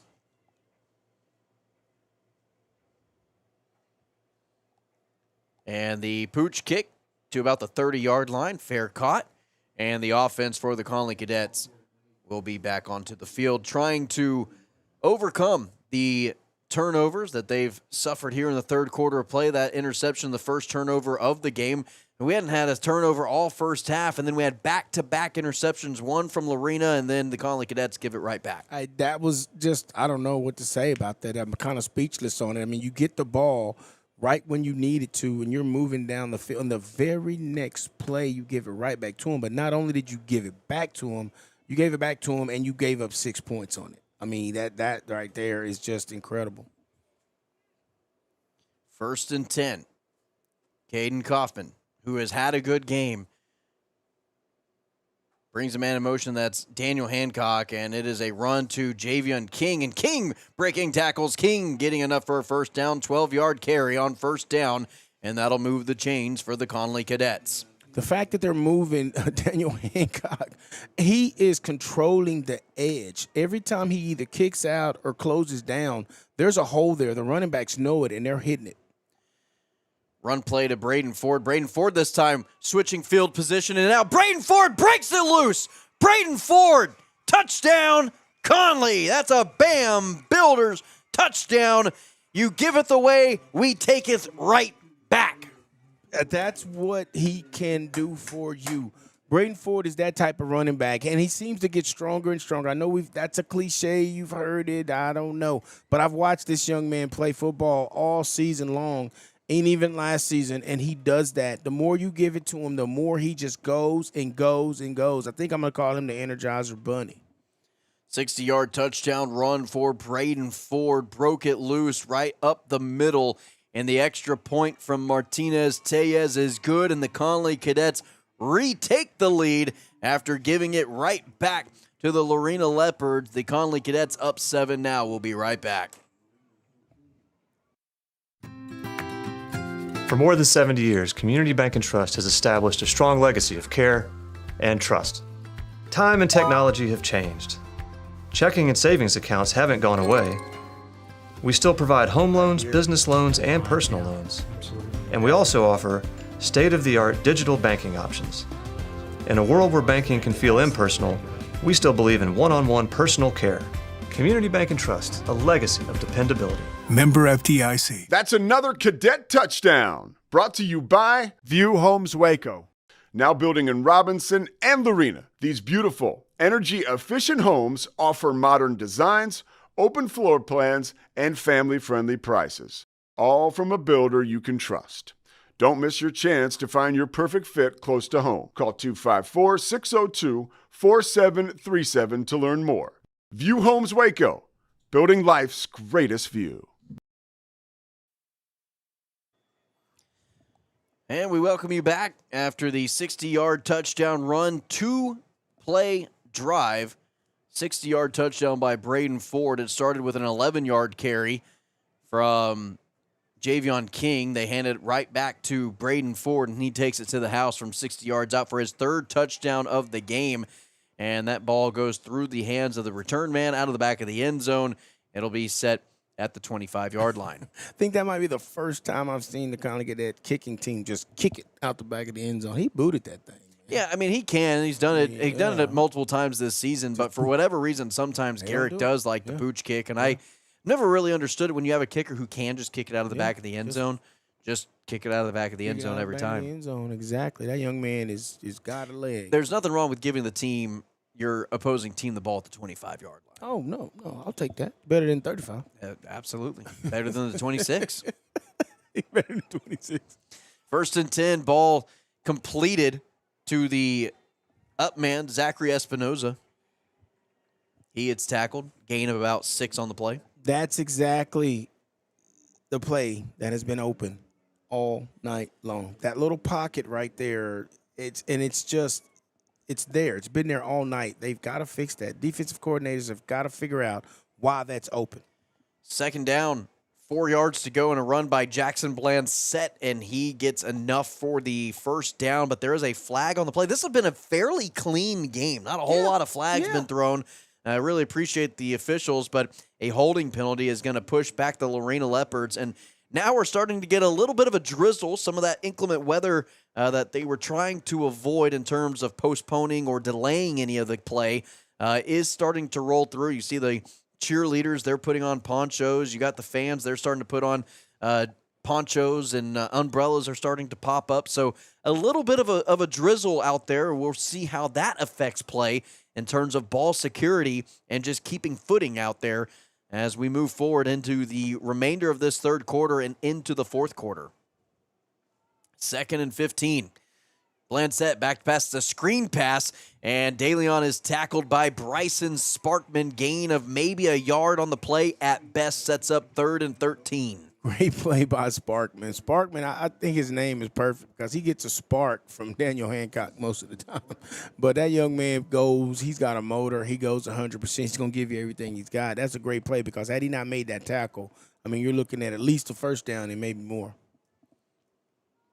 3rd and very long. This Connally defense has to get a stop here, force a punt, give their offense favorable field position, and try to, again, build upon the lead, which they failed to be able to accomplish so far in this game. Jackson Blancett back to pass. Blancett down the field, a deep one, and it's intercepted. K.D. Linval with the pick. And the Connally Cadets will take over at the 45-yard line. Wow, K.D. Linval just became the receiver on that play.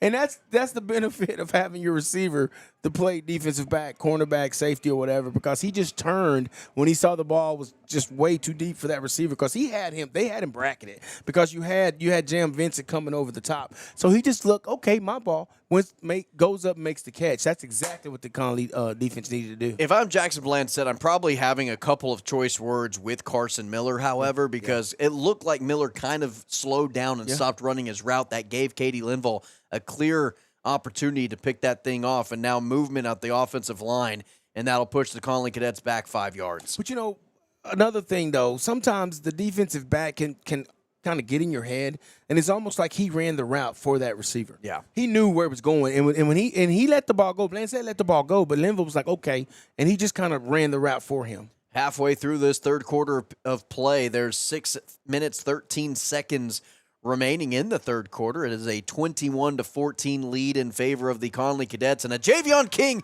breaking one loose. Javion King makes a man miss, and he gets downed at about the 31-yard line, and they lose 5 yards, and they gain 25 right back. Javion King, Braden Ford, have yourself a third quarter, boys. I love the way they're using I love the way they're using Daniel Hancock. They're moving him around, but they don't always run where he goes. That's awesome. Braden Ford with another carry up the middle, and now it looks like this defense, who has been susceptible to big plays all season long, starting to see that attrition from the running game wear their legs out. Yeah, exactly. The play calling this third quarter has probably been the best we've seen all season long. It started last week in the first quarter, and they're picking it up again here, and it's really showing benefits for this Connally Cadet offense. 2nd and 7. Pass down the sideline. K.D. Linval was the intended target. It's incomplete, and the Connally Cadets will face a third down coming right up. The way they're moving Daniel Hancock around with that tackle over, putting him on the extra side. So you keep doing that, and you keep running behind him, and either he's closing in, he's sealing the edge, or he's kicking out, and you've got a tackle pulling through, or you got a running back pulling through to kick out. He's either doing that or he's, like I said, or kicking out. But when you pull him over to the other side, the defense is sneaking over. Then you just go out the back door, and it's opening up plays that they hadn't run all season long.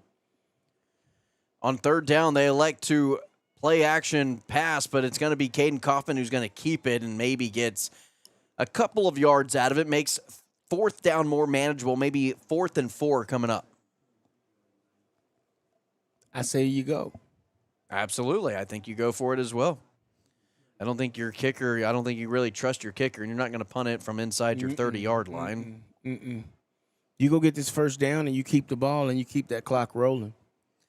They're going to run some clock here with 4 minutes and 40 seconds remaining in the third quarter of play. 10 seconds left on the play clock.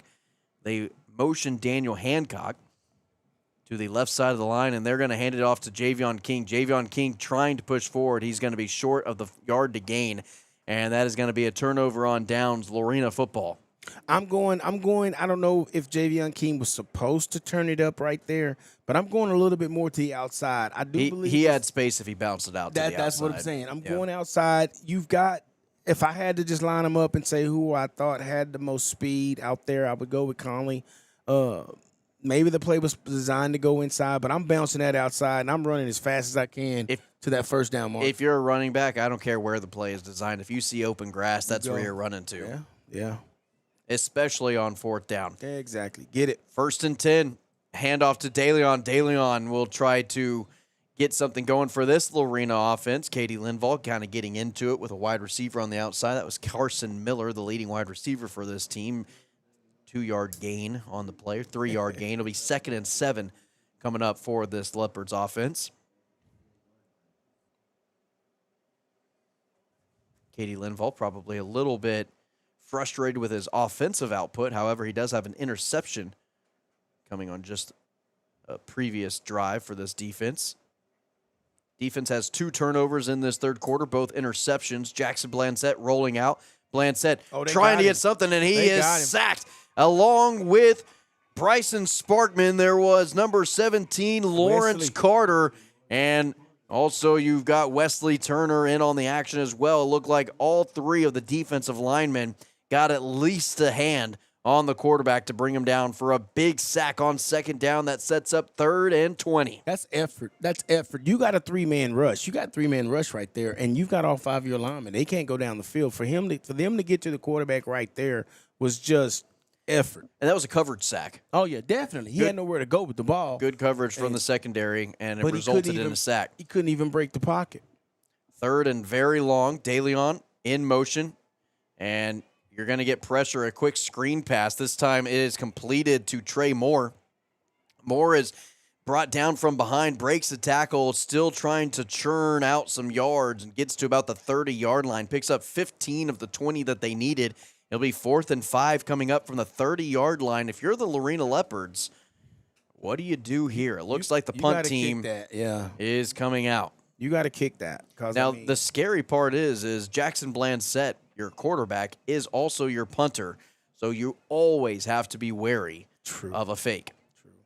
But you also have to realize that some of your better receivers and defensive backs are still out there on the field as well, too.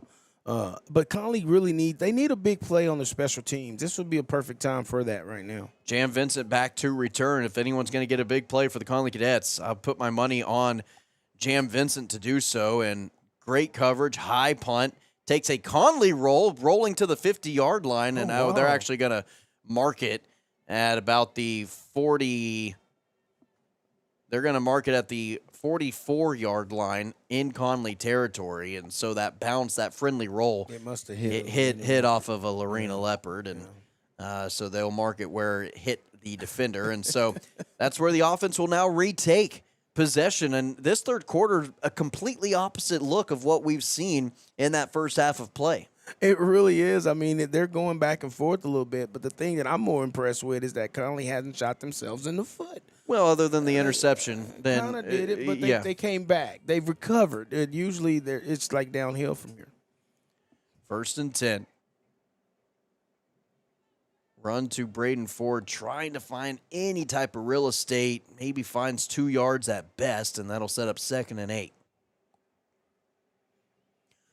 Under 2 minutes to play here in the third quarter of play. Again, a very clean game. I've been very impressed with the officials being able to hold their whistles. These players also not committing a lot of stupid penalties, and it's kept this game in rhythm. You know, well, I'll comment on that after this play. 2nd down, and it is a pass play from Kaufman, and Kaufman is trying to find Jam Vincent. Just on the outstretched hand of Jam Vincent saying he was pulled. He was. Looking for a flag, not going to get one. He was. And the Connally fan base also looking for a flag, and they are not going to get one either. That plays right into the point I was going to make prior to that. It's been a clean game, but, I mean, are they missing calls and just letting them go? But you hadn't seen too many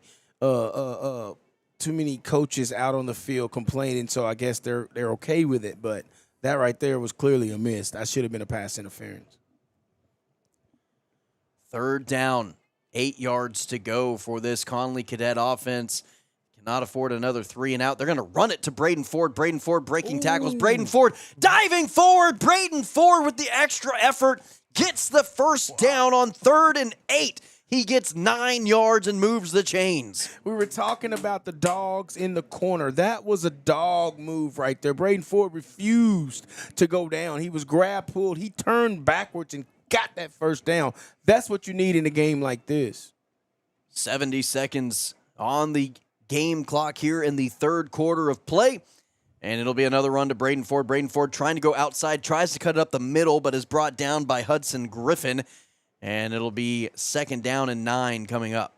It's either holding or a face mask. I thought it was a face mask on the play prior to this, but I don't know. There were 2 flags thrown, so I guess they'll let us know. Now there is an injured player. The one who made the tackle, Hudson Griffin, is slow to get up.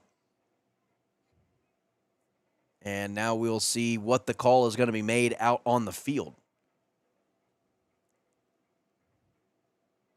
Flags came from 2 different directions, so. They saw the same thing. Yeah, because they came at the same time. Looks like it's against, yeah. And they are going to mark it off in favor of the Connally Cadets. It's going to go against the Lorena Leopards, and that's one thing tonight without having to jinx anything up to this point.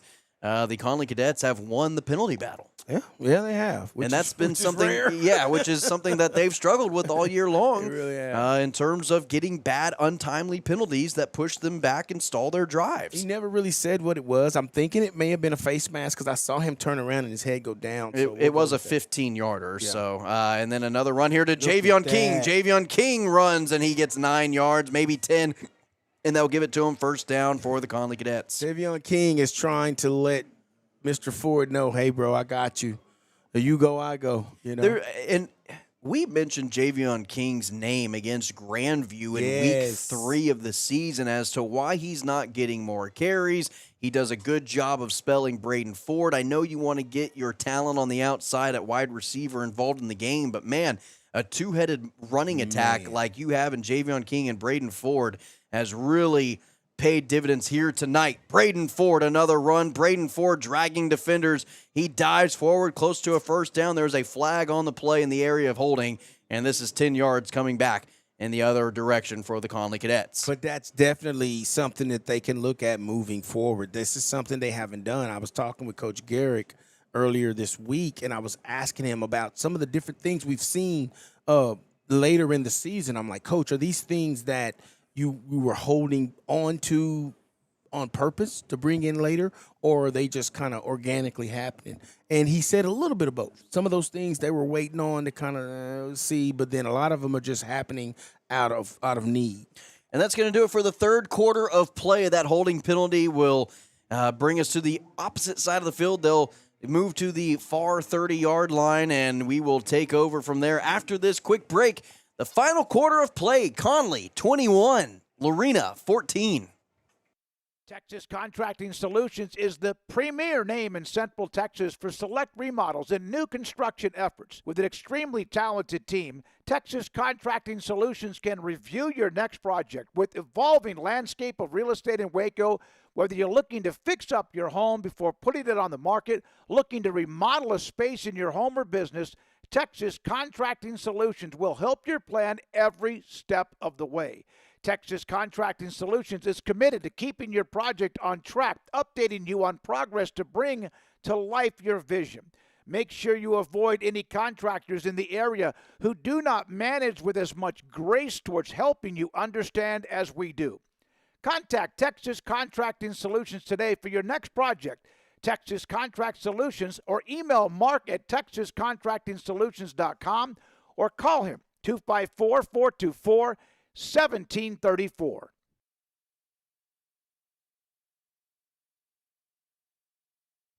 Gatesville leading the China Spring Cougars 27-7. They are 9 minutes remaining in the fourth quarter of play. Yes, we just got into the fourth quarter of play. That game started at 9 o'clock or at 7 o'clock. This game started at 6 o'clock, and they're ahead. They must be really running that ball. Just run it. First down, 20 to go, and it is a play-action pass. C.J. Evans on the reception, and he is hard to bring down. Breaks the tackle. C.J. Evans down the sideline, still getting extra yards. And C.J. Evans picks up a healthy chunk of yardage, maybe about 13 on the play, and will gain a lot of that penalty yardage back. Sets up 2nd down and 7. It's funny you say that because I was talking to C.J. prior to the game tonight, and I said, C.J., you're one of those kids. You're not very, very big. He's not small either. Okay, but I said, you're hard to bring down. Don't tell the kicker Alan Martinez-Tejas that.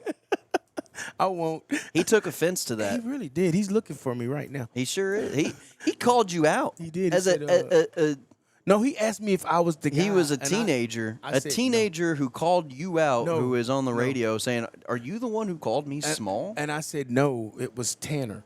And I will stand by saying I'm smaller than everybody on the team. There's no reason for me to call anybody small. Well, all I know, he's looking for you. But Unfortunately, I'm probably heavier than the majority of the players out there, but I am shorter than them as well. But no. I may be shorter, but I'm also fatter. Thank you very much. Shorter and fatter? Man. It's a bad look. You're hey, that guy. that's what happens whenever you get into your 30s. Things happen. 30s. Listen to you. Okay, now you're aging me. I'm not going to tell him how old I am. 52. Anyway, I was talking to C.J. Evans, and I told him, I said, you're hard to tackle. I said, you're one of those kids, when you get the ball in your hands, I said, you're just shifty. And not only is he shifty and hard to grab, but he's stronger than he looks. Like, arm tackles don't usually get him. So, and he said, thank you, sir. That's all he said. And he got right back out there on the field. Yeah. So that's respect. That young man is a good student athlete, and that's what you want to get. He came up and dabbed us both up. Yep. And, they were ready to play in warm-ups today. They were kind of no nonsense. Exactly. Other than Caden Coffin, the cool, collected quarterback. But I like my quarterbacks having that calm sense of demeanor. That's sunshine, man. Second down, 7 yards for a first down for the Connally Cadets. And they need to get 8 to move the chains, and they're going to hand it off to Braden Ford. He's brought down hard. Good tackle made by Chase Rohde. He came out of the game earlier in this game with an injury. He makes the play there. And slow to get up. The center is number 60. Yeah, that's Leo White. Yeah. He's still down. Or is he changing? I think he's fixing his shoe. Yeah, he's not right. Well, he's not right.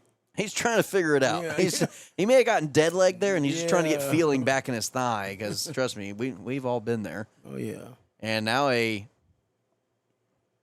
think a penalty marker against Connally Cadets. It's going to move them back. One thing about this official, I think he understands that time is of the essence because he doesn't usually huddle and talk to any of the other officials. He just goes about 5 yards away and just makes his call. Yeah, he is explaining to Coach Garrick. I think there was a little bit of a hit after the play, a little bit of a late hit, and so they moved him back. Moved him back about 15 yards. So that'll be a personal foul. And it'll set up 3rd and a mile, about 32 to go. Wow. Pass play. Let it go. For Kaufman, goes down the field. It falls incomplete. Can't find Katie Linville, who was the intended receiver on the play, and that sets up 4th down and a long ways to go. I think all you got to do here is pooch punt. I wouldn't give them the field position. I wouldn't either. Yeah, you pooched it. You Kaufman corner it. You do, and Kaufman has done that. Kaufman can do that. You snap it to Kaufman in the shotgun. You let him do that rugby-style kick. He just let him run to the right and kick it towards the pylon. I'm perfectly fine trying to get this inside the 10-yard line, and guess what? Even if you punt it into the end zone and it goes out of bounds, you get at the 20-yard line instead, and then instead of the 30. Exactly. We'll see what Connally does. They elect to pass, and it's going to be Kaufman down the sideline, and it is caught by Jam Vincent. What do we know? Wow. First down, Connally. Right at the yard to gain, and Jam Vincent bullying his way through the defense, and it looks like they're going to mark him right at the yard to gain.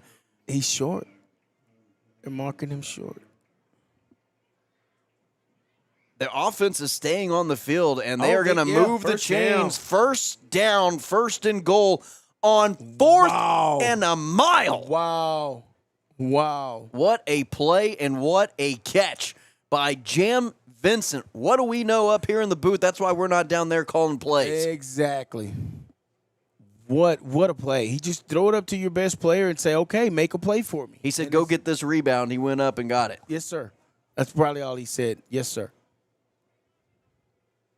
And for whatever reason, their teams, both offense and defense, going back to their sidelines, and now they're getting pushed back out onto the field. I don't think a timeout was called. I think the officials are trying to explain to Coach Kevin Johnson what just happened. because he's in as much disbelief as we are. Yeah, he thought he was short too as well. But, I mean, that official was right on it, and he's looking at the other official who made the spot. That's a first down. I mean, it was right at the line to gain.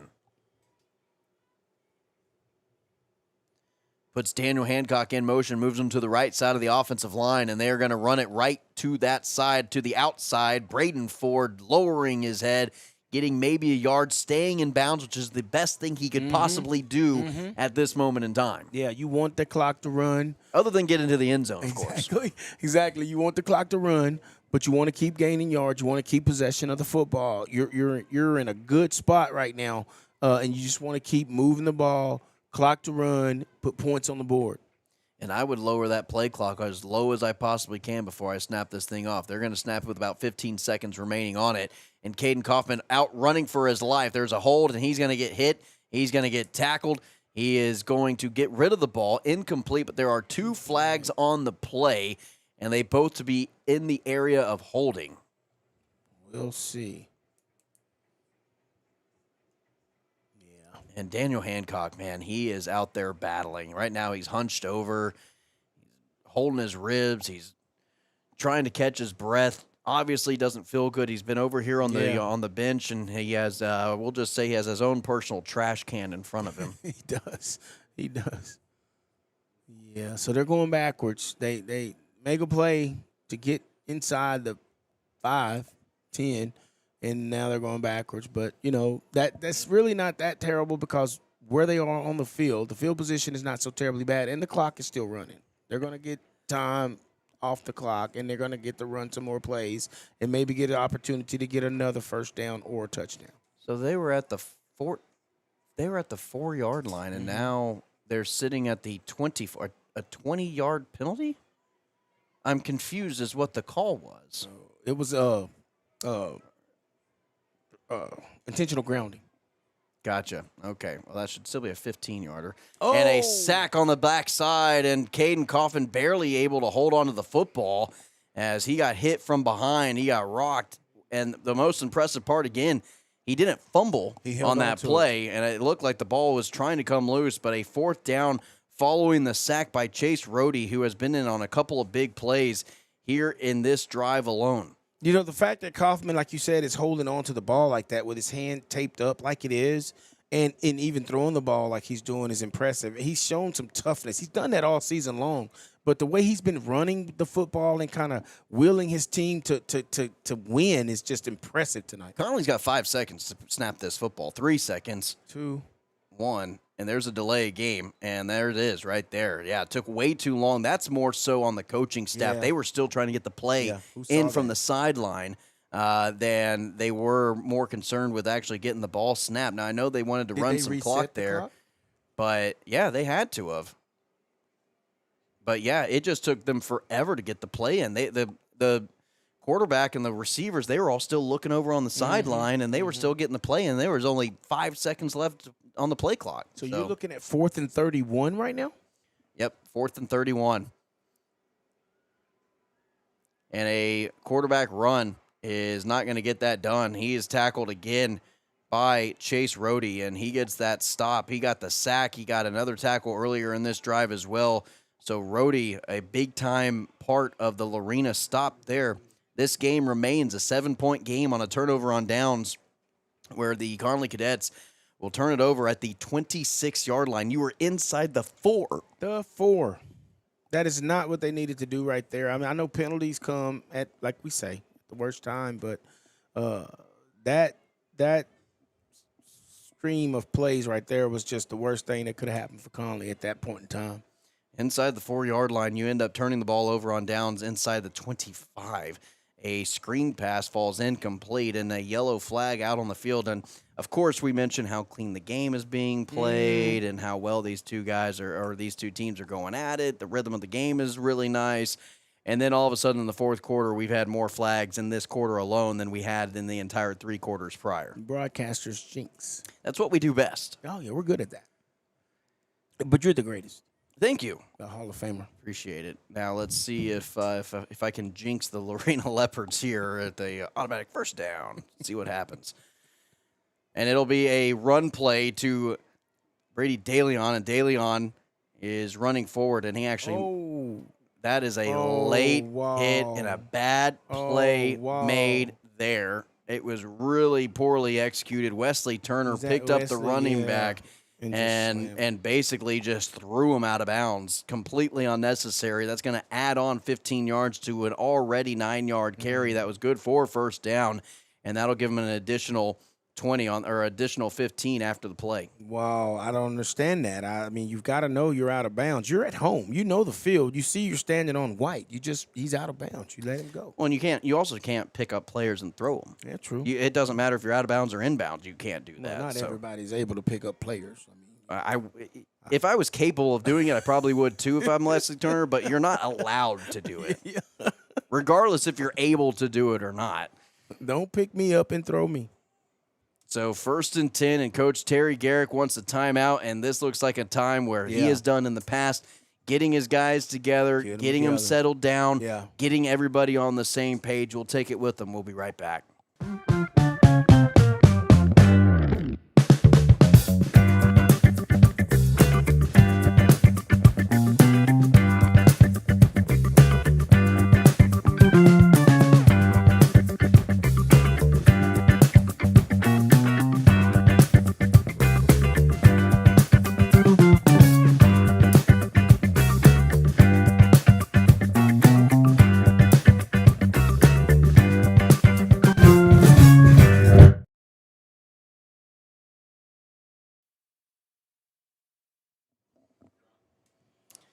And the last time the Connally Cadets found themselves in the winner's circle, we had a come-to-Jesus moment on the field, very similar to the one we just saw from Coach Terry Garrick, where things were starting to slip out of hand. I think, emotions were starting to run the decisions from the players, and this time Coach Terry Garrick just calmed everybody down. Wasn't real rah-rah, more so, guys, understand we're up by 7 and there are 8 minutes left and we have to win this game. We cannot afford stupid penalties at this juncture.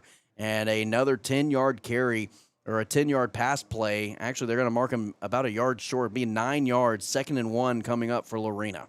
Yeah, that was definitely, I think it was Lago Vista when Coach Garrick just said, hey, hold on. Things are starting to get chippy, getting it out of hand. You give them 15 yards right there. The game it's a 7-point game. It's one possession. So they got to calm down and get them off the field right here.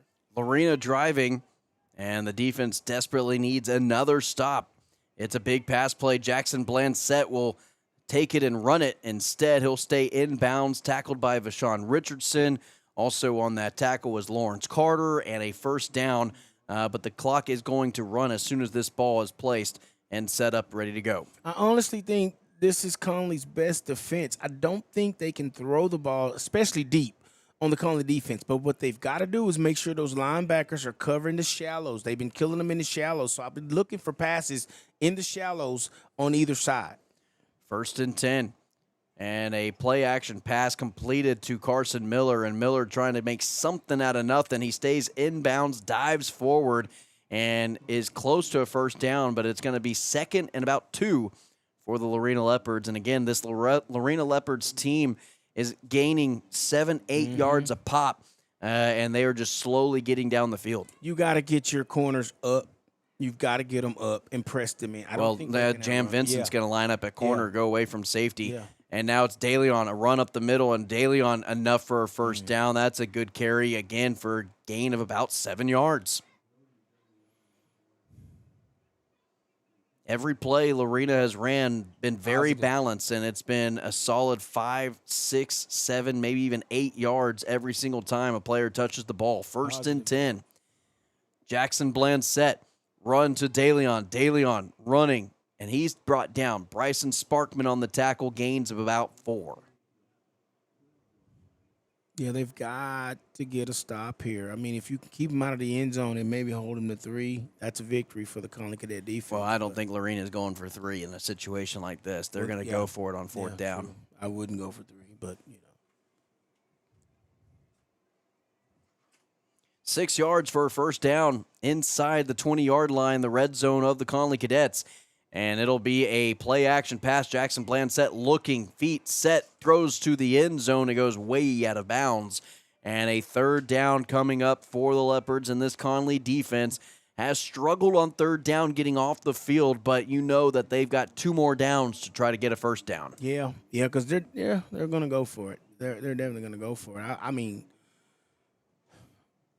the fact that Lorena is still running the ball mixed in with passing the ball is a fact. I think they've got confidence in their offense. And where they are on the field is important too. And a flag is going to give the Lorena Leopards a first down.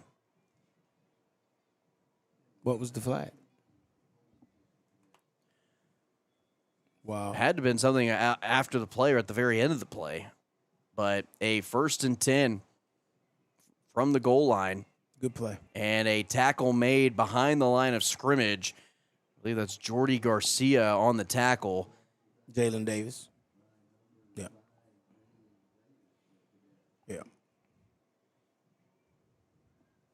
So 2nd down, ball marked at the 10-yard line, 2nd and goal to go.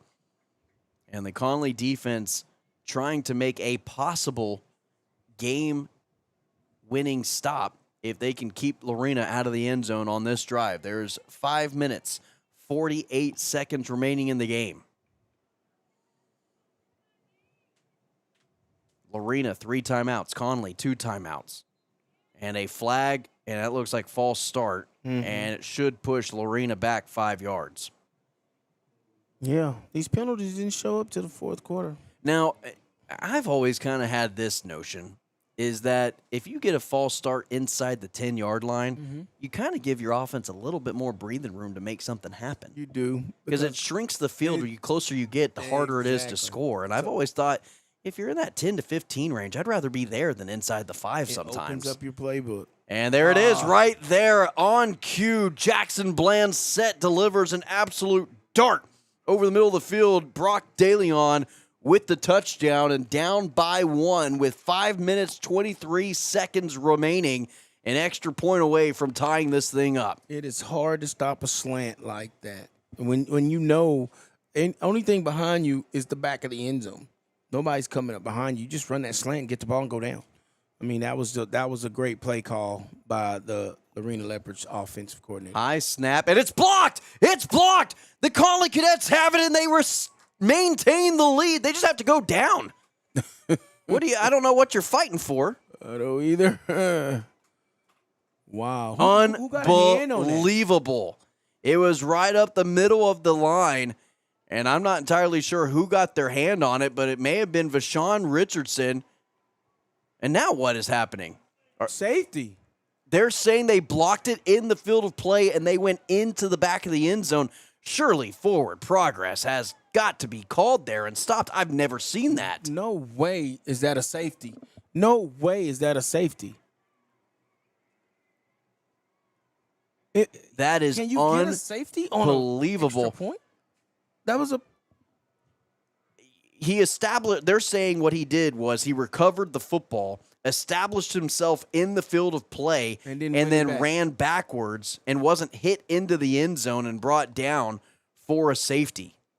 That you'd have to establish yourself in the field of play first and then go backwards for it to be a safety. I just don't know. With all of that huddling up, I don't know how you can see if someone established themselves. You could get pushed back easily. No way. That is unbelievable. That is a first for me. I've been watching this game. I've been calling football games since I was incredible. 20 years old, and I've never seen something like that before happen. Unbelievable. Well, I've been watching football my whole life. I've never seen a safety on a block extra point. I have neither. I'm a bit confused on whoever blocked it or how it got blocked. If they had it possession, just not go down. Well, that's the thing is but when you got a crowd of people pushing you around, how do you know that he just wasn't pushed? Right. I don't see how you can. How do you give that a safety? I don't see how a referee can say, yeah, you were clearly set in the field of play and you ran on your own in the back of the end zone. Because even if you're pushed back, your forward progress is where you got hit. You just say block, punt, and block extra point, and you leave that alone. I mean, it's like a quarterback. Whenever a quarterback gets hit in the field of play, but he ends up being in the end zone. So now they changed that to one. It shouldn't be one. It shouldn't be one. It should be. It's either 2 or it's 0. It's not a 1. Exactly. So I'm not sure if they even know what's going on.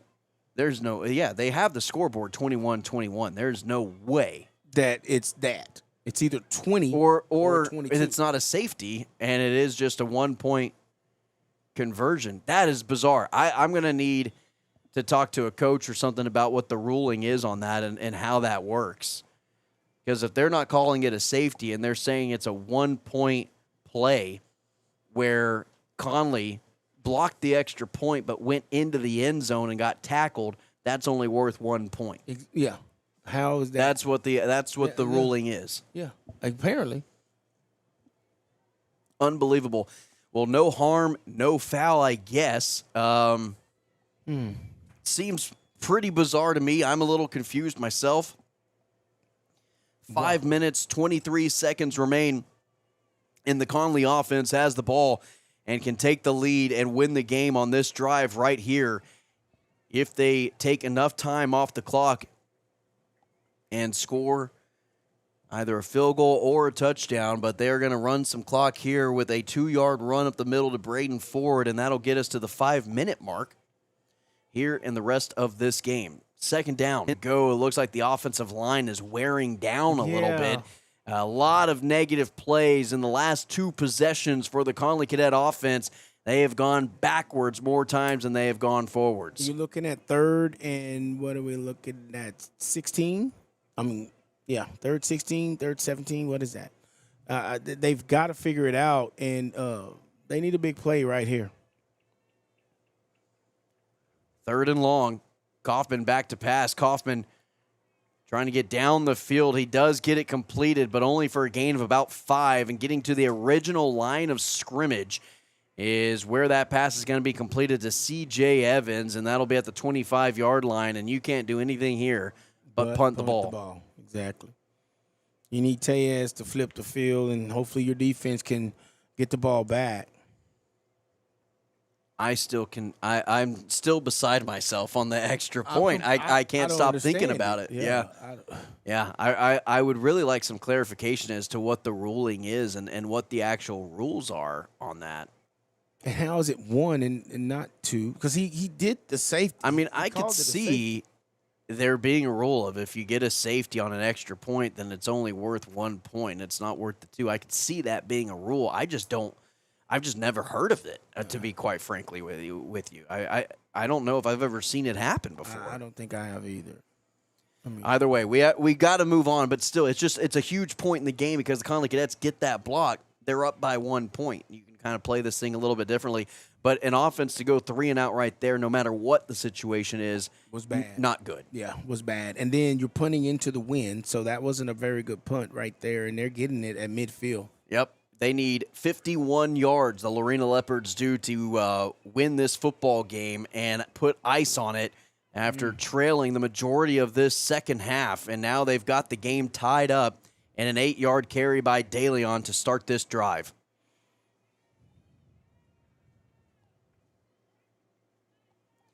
Daniel Hancock running off the field. Yeah, that young man has nothing left. 2nd and 3, and it's a screen pass. It's completed, and just at the first down marker before he runs out of bounds, will get it, and that'll move the chains for a new set of downs on this drive for the Leopards. We are under 3 minutes left to play, 2:57 on the game clock. The Connally Cadets with 2 timeouts, the Leopards with 3 timeouts. 1st and 10 at the 40-yard line. I mean, score tied 21-21. They're in prime position right now. They're on the positive side of the field. They don't mind letting the clock run because they've got the ball. You also don't really want to go out of bounds if you're the Lorena Leopards. True. You'd like to stay in bounds. And the Connally Cadets keep them inbounds by making the tackle. Pass completed to Zachary Espinoza.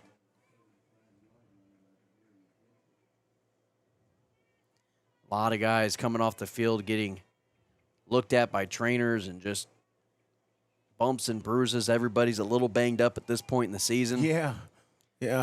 5-yard gain, 2nd and 5.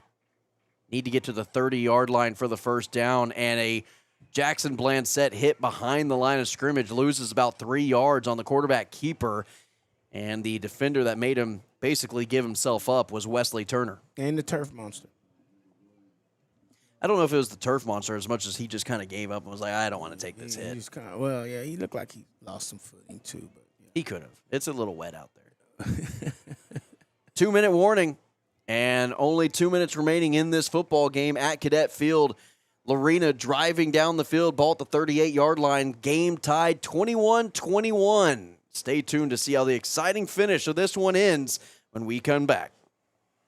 Tough Shed is #1 for a reason. We started building sheds in 1981. Most of them are still standing.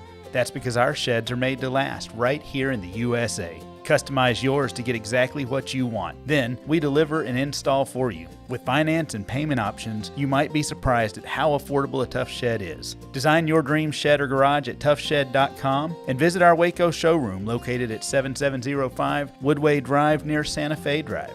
Dream, design, deliver, install. Tough Shed.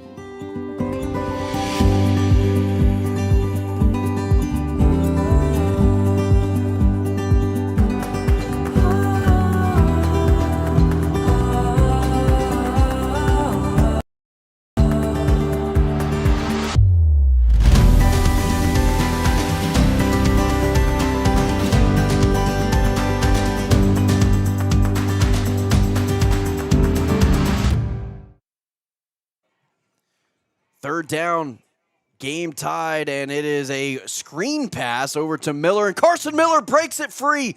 Carson Miller goes out of bounds after getting enough for a first down and elects to run out of bounds to try to run some more clock under 2 minutes to play. If you're Carson Miller, I think you've got to keep going into the end zone. I mean, you're not guaranteed points here. No, you just keep going, and That could be a break for the Connally Cadets with Carson Miller pulling up and running out of bounds instead.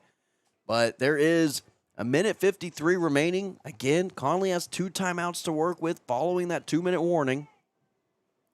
And it is a run for DeLeon. DeLeon dragging defenders, gets about 6 yards, maybe 5 on the carry, and it'll set up second down.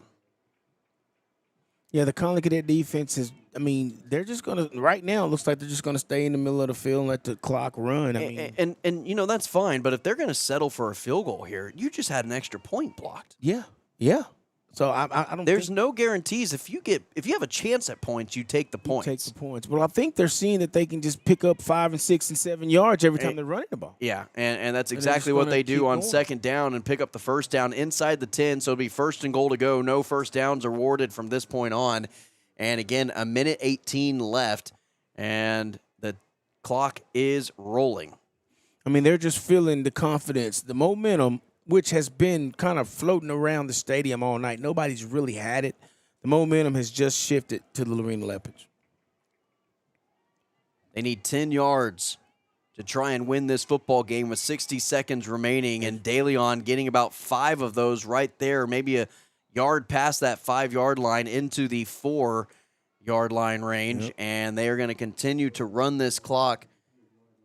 And the clock stops at 54. A timeout called for the Connally Cadets, and Coach Terry Garrett going to have to talk to his defense. And again, at this point, while you still have time on the clock with 4 seconds left, do you let Lorena score a touchdown and you can give the ball back to your to your offense to try to tie this thing up? I was just about to ask you that question, but my pride would not even let me ask you that question. I can't do it.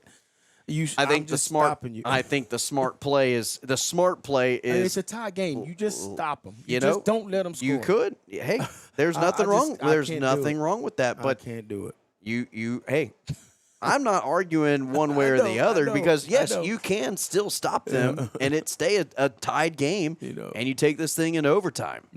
Yeah, but I mean, I was just about to ask that question before you formed the words in your mouth, but I couldn't even bring myself to let them score. No, what? Do what? Hey, no. It's the world of analytics, and that's the world we live in sports. Unfortunately, we've let the nerds take over. True, and that would make sense. I mean, the book would tell you to let them score so you have more time on the clock. I understand. Second down inside the 5-yard line, man in motion. That is DeLeon, and they will hand it to Brody DeLeon, and DeLeon will get into the end zone. So letting them score, not letting them score, either way you look at it right there, Lorena ends in the end zone, and it's a 6-point game with 50 seconds remaining. Wow. This thing kind of flipped quickly. Very quickly. It seemed like Connally was in very much control of this game really throughout the third quarter, but many opportunities did the Connally Cadets have to put this game away, go up by 2 possessions, and they just could not put their foot down on the gas and cut the head off the snake. And now another blocked extra point. It's a 6-point game, and now the Connally Cadets need to go down the field, score a touchdown, get the extra point to win this thing to keep their season alive. Well, 50 seconds left to do it. You know, they had an opportunity to get the ball back with a 1-point lead earlier, and whatever happened on that extra point has really kind of caused things to go berserko. But, yeah, they've got a chance now. They still got a chance. They got 50 seconds. We're going to see what these offensive coaches can do for this Connally Cadet offense, but they've got to get the ball. Now, they've got the firepower to do it. I mean, they've got weapons all over the field. Let's see what they can put together in this last, 50 seconds of the game. They can't go out there and go backwards. They got to continue to go forward and get what they can get. I mean, I'm probably expecting some sort of a pooch kick or maybe something along the ground. Either way, they just got to get on the ball, get down, stop it, and then, whatever plays they have. If you're lined up, Lorena, they if gotta you run. have somebody to kick it out of the back of the end zone, you should do that. Yeah, But and again, they do. They've had it all night. If you don't have somebody who can boot it out of the back of the end zone, then you're probably looking at a pooch kick around the 30 to 40-yard line, and you're looking at decent field position to have a game-winning drive on your hands. And they've got a guy that can kick it out of the back of the end zone. I mean, he's been doing it, but you never know at this point.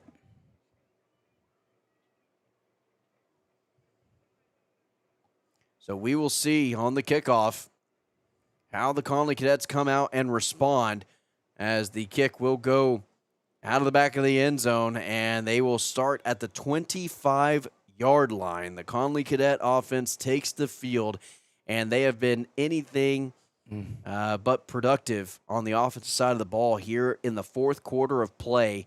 Can they get something down the field in 50 seconds to try to win this game and keep their playoff hopes alive? This would be something to talk about if they can get this done. Now, I know they've got the firepower over there. Just are they going to be able to put it together in 50 seconds to get down the field?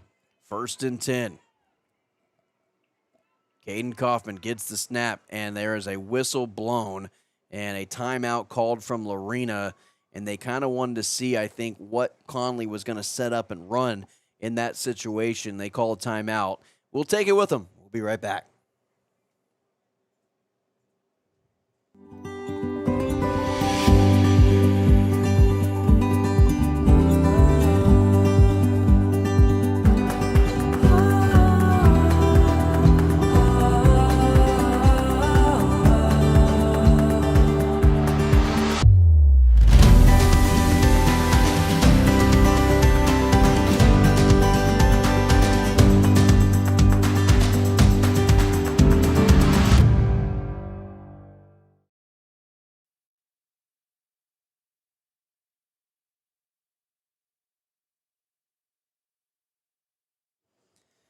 All right, coming out of the timeout, Dee and myself, we were just talking. It is bizarre to see the Connally Cadets in this situation down 6 with 50 seconds left in this game when it felt all the way up to about midway through the fourth quarter. They were in full control of this football game. Yeah, the momentum had swung their way for a minute, and they were just looking like a well-oiled machine. 1st and 10, and a pass from Kaufman to Katie Linval, and he has it completed, goes out of bounds, gains about 6 yards on the play, and you just need to see something positive to start one of these drives. You can't have something negative to start this drive. And that was good right there. That was good. All it takes is one big play. And look how far back Lorena's playing. I mean, they're playing way prevent. You can just, if I'm Connally, I'm just throwing a quick screen pass to Jam Vincent and let him run. And just, hey, come tackle me. Because all it takes is for him to beat one person. Yeah. And if you're Lorena, I don't think you can afford to really give these athletes on the Connally Cadets that much space. Yeah. That's what they want. So another timeout called, and that was from the Lorena sideline. And so Coach Kevin Johnson also wants a word with his defense to make sure everybody's on the same page. And maybe he didn't like how far back they were in prevent. They were like, look, we don't need to give them 30 yards of space. Exactly. Yeah. Looking like the Dallas Cowboys. Oh, my goodness. That defense was bad. But, no, one missed tackle. I mean, Connally is one missed tackle away from winning this game, or at least tying it, and with the chance to win it. But, yeah, they've got to make sure that they take what the defense is giving them if they're going to give them that, and then hopefully your playmakers can make a play, get you in the end zone. Second down, they need about 3 yards to get the first down, but they really aren't too concerned with getting first downs on this drive. They're concerned with getting chunk yardage and getting some plays that result in getting out of bounds just like that. If you're Katie Linval, you will take an 8-yard curl route every single time to get down into scoring position, as the Lorena defense still playing off about 10 to 12 yards of these wide receivers. Kaufman back to throw. Kaufman throws it out of bounds. There was really nobody open. Made the right choice there as the quarterback to fight for another down with 33 seconds left in the game. I'm feeling a double move or something. I mean, Katie did spin and get up the field. I mean, maybe you throw it down the sideline and see only where he can get it or it goes out of bounds. But other than that, I mean, they pretty much had him bracketed over there. 3 safeties deep, prevent defense from Lorena. You're going to allow a lot of things underneath and up the middle, and that is exactly where they go for the Connally Cadets. Enough for a first down. That will stop the clock momentarily until they reposition themselves in a timeout called by Coach Terry Garrick, so they'll stop it as they get into Lorena territory at the 48-yard line. I mean, they're pretty impressive how they've used the clock so far. They got 27 seconds left, so that's enough for a few, tosses down the field. Now, I don't know if he can get it in the end zone from here, but he doesn't have to do that. If he can keep working the sidelines, get the ball, up the field, get out of bounds, then, maybe he can pop one and get him in the end zone. You got the ball on the 48-yard line, down by 6, and you've got first down and no timeouts to work with. If you're the Connally Cadets, you at least have 4 more downs to get into a more manageable scoring territory. And Lorena, playing off, is allowing you the space to at least get into a position to take a shot into the end zone. Exactly. I mean, and it looks like Katie Linville is going to be your guy because they're kind of leaving him out. You're going to go to Katie Linval to the sideline, and he gets out of bounds. And that will stop the clock yet again. So quick passes to the sideline. Again, Lorena giving plenty of space to these wide receivers. If I'll take 5, 6, 7 yards a pop and only taking about 4 seconds off the clock. Yeah. And that's bound to pop open with a double move here in a minute. That's bound to pop open. Caden Kaufman back to pass, rolls out. He has room to run. He will run. He will get out of bounds, does he? And they are going to say he's out of bounds. Yeah. They'll stop the clock. Good for a first down. That'll give Connally at least another 4 downs to try to reach the end zone with 16 seconds left on the clock, down by 6. 27-21. Connally with the ball inside the 40-yard line, officially marked at the 37. They need 37 yards for a touchdown to try to win this game. Caden Kaufman back to pass. Kaufman down the field, double coverage to Jam Vincent, and it's intercepted. And Jackson Blanchett will end the game and end the postseason hopes, essentially, for the Connally Cadets with that interception. And I don't mind the shot down the field. Had to try to make a play at some point in time. Yeah. And it just comes up short. And the Lorena Leopards are going to escape here tonight with a win. Wow. That was just, I mean, he threw it in double coverage, but no matter where he threw it, he was going to be throwing in a double coverage. You throw it to one of your best players on the field, and that's exactly what he did.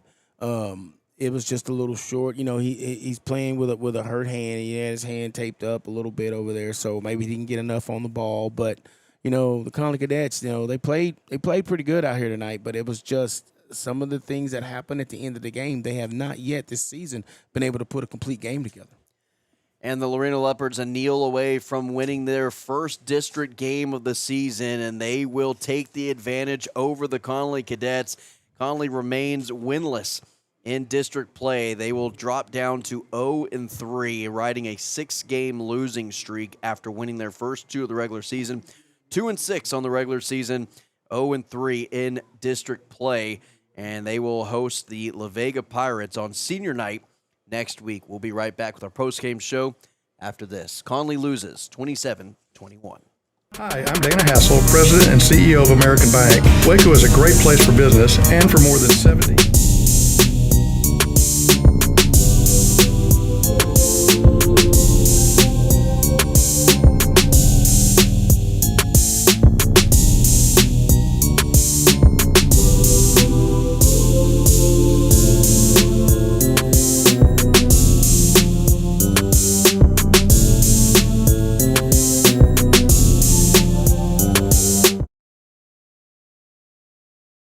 Hi, I'm Dana Hassel, President and CEO of American Bank. Waco is a great place for business, and for more than 70 years, American Bank has been the bank for business. We continue to invest in our growing community with state-of-the-art branches conveniently located to serve you within minutes. Our experienced bankers, lenders, and decision makers work directly with business owners like you every day, providing tailored solutions, timely answers, and local insights face-to-face. Schedule a meeting with one of our bankers today and find out what makes American Bank the bank for your business.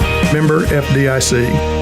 Texas Contracting Solutions is the premier name in Central Texas for select remodels and new construction efforts. With an extremely talented team, Texas Contracting Solutions can review your next project. With evolving landscape of real estate in Waco, whether you're looking to fix up your home before putting it on the market, looking to remodel a space in your home or business, Texas Contracting Solutions will help your plan every step of the way.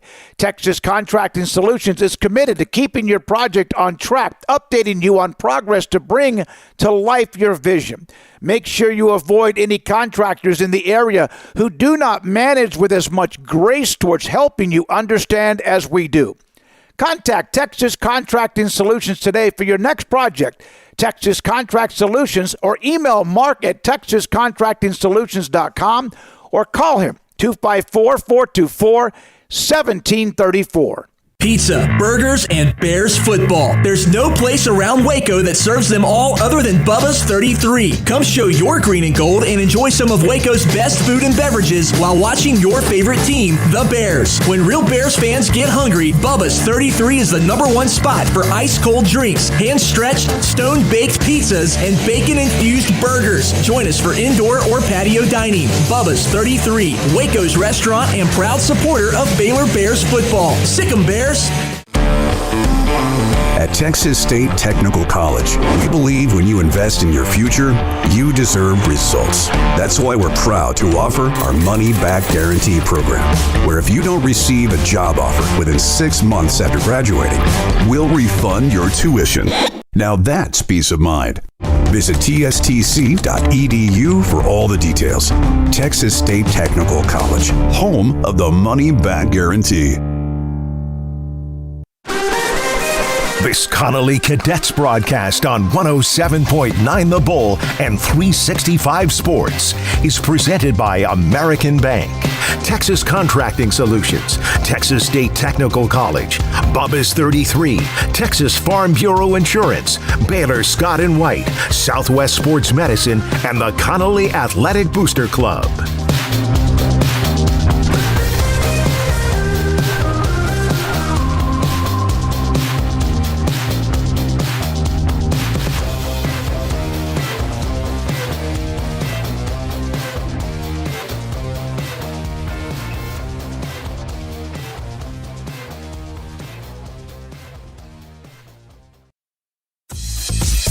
Baylor Scott and White, Southwest Sports Medicine and Orthopedics, the team physicians for Baylor Athletic, specializing in diagnosing and treatment of any and all sport-related injuries. Celebrating over 2 decades of service to Central Texas, they tackle all surgical and non-surgical problems that arise from an active lifestyle. Trust the doctors that Baylor trusts. And when injuries sideline you, don't wait for Monday. Join us at 8:30 on Saturday morning for a post-game injury evaluation clinic. Baylor Scott and White, Southwest Sports Medicine Orthopedics. We get you back in the game. At Texas State Technical College, we believe when you invest in your future, you deserve results. That's why we're proud to offer our money-back guarantee program, where if you don't receive a job offer within 6 months after graduating, we'll refund your tuition. Now that's peace of mind. Visit tstc.edu for all the details. Texas State Technical College, home of the money-back guarantee. At Casa Olé, we're proud to celebrate serving our guests delicious Tex-Mex specialties since 1973. We've been committed to quality and fresh ingredients used in the daily preparation of our menu items. Celebrate with us as we enjoy appetizers, Tex-Mex favorites, enchiladas, burritos, and tacos. You can order online or pick up your favorites at Casa Olé. Takeout, delivery, catering, or enjoy the atmosphere of Casa Olé, serving delicious Mexican food for over 50 years. 725 North Loop 340 in Belmead, or at CasaOlay.com. Hi, I'm Dana Hassel, President and CEO of American Bank. Waco is a great place for business, and for more than 70 years, American Bank has been the bank for business. We continue to invest in our growing community with state-of-the-art branches conveniently located to serve you within minutes. Our experienced bankers, lenders, and decision makers work directly with business owners like you every day, providing tailored solutions, timely answers, and local insights face-to-face. Schedule a meeting with one of our bankers today and find out what makes American Bank the bank for your business. Member FDIC. Remember when you had a guy, someone who could fix anything? They're still out there at Batteries Plus. With their quick solutions and expert advice on batteries, key fobs, and phone repair, Batteries Plus will have you in and out and on your way in no time. Batteries Plus, the experts in charge.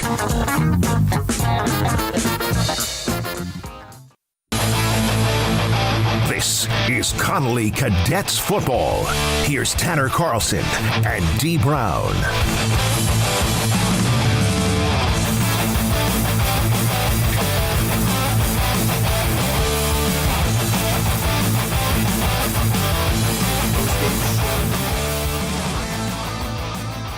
Home of the money back guarantee, the Connally Cadets lose their third straight district game, 27-21 to the Lorena Leopards, and this basically solidifies Connally to be at the bottom of the district, going winless through 3 games. Everybody else has at least 1 win under their belt, and Gatesville wins against China Springs tonight, 27-7.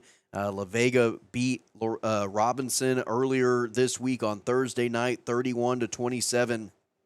And so your standings officially right now is La Vega number 1, Robinson number 2. You've got Gatesville at number 3, losing the head-to-head to Robinson. That's what puts them at that 3 spot. And then China Spring currently sitting at 4, but also Lorena and China Spring still have yet to play one another. So that is going to probably determine that 4 spot. And then Connally on the outside looking in. They have got to upset La Vega, and they've got to beat Gatesville if they want even a chance. They have to win their next 2 games. No ifs, ands, or buts about it. No relying on anybody else. They have to win their next 2 games if they even want a chance to make the playoffs. But they also have head-to-head losses to China Spring and Lorena. So honestly, I don't even know if that would even matter at that point. And in fact, their playoffs lives very slim at this point, if not at completely 0%. Yeah, it's a tough mountain to climb. I mean, you know, those two to say you have to win these 2 games is tough enough. But even if you did by some way get those wins, like you were saying, there's still no guarantee that that's going to be enough to get you there. The opportunities that they had before them at the beginning of the season were there. They just were not ever able to kind of put it all together. Yeah. No, it's a tough pill to swallow if you are the Connally Cadets here tonight, and they knew how important this game was. Caden Kaufman was visibly upset in the handshake line. You had Jam Vincent, Leo White all showing emotions on the sideline. A lot of the seniors, Daniel Hancock hunched over.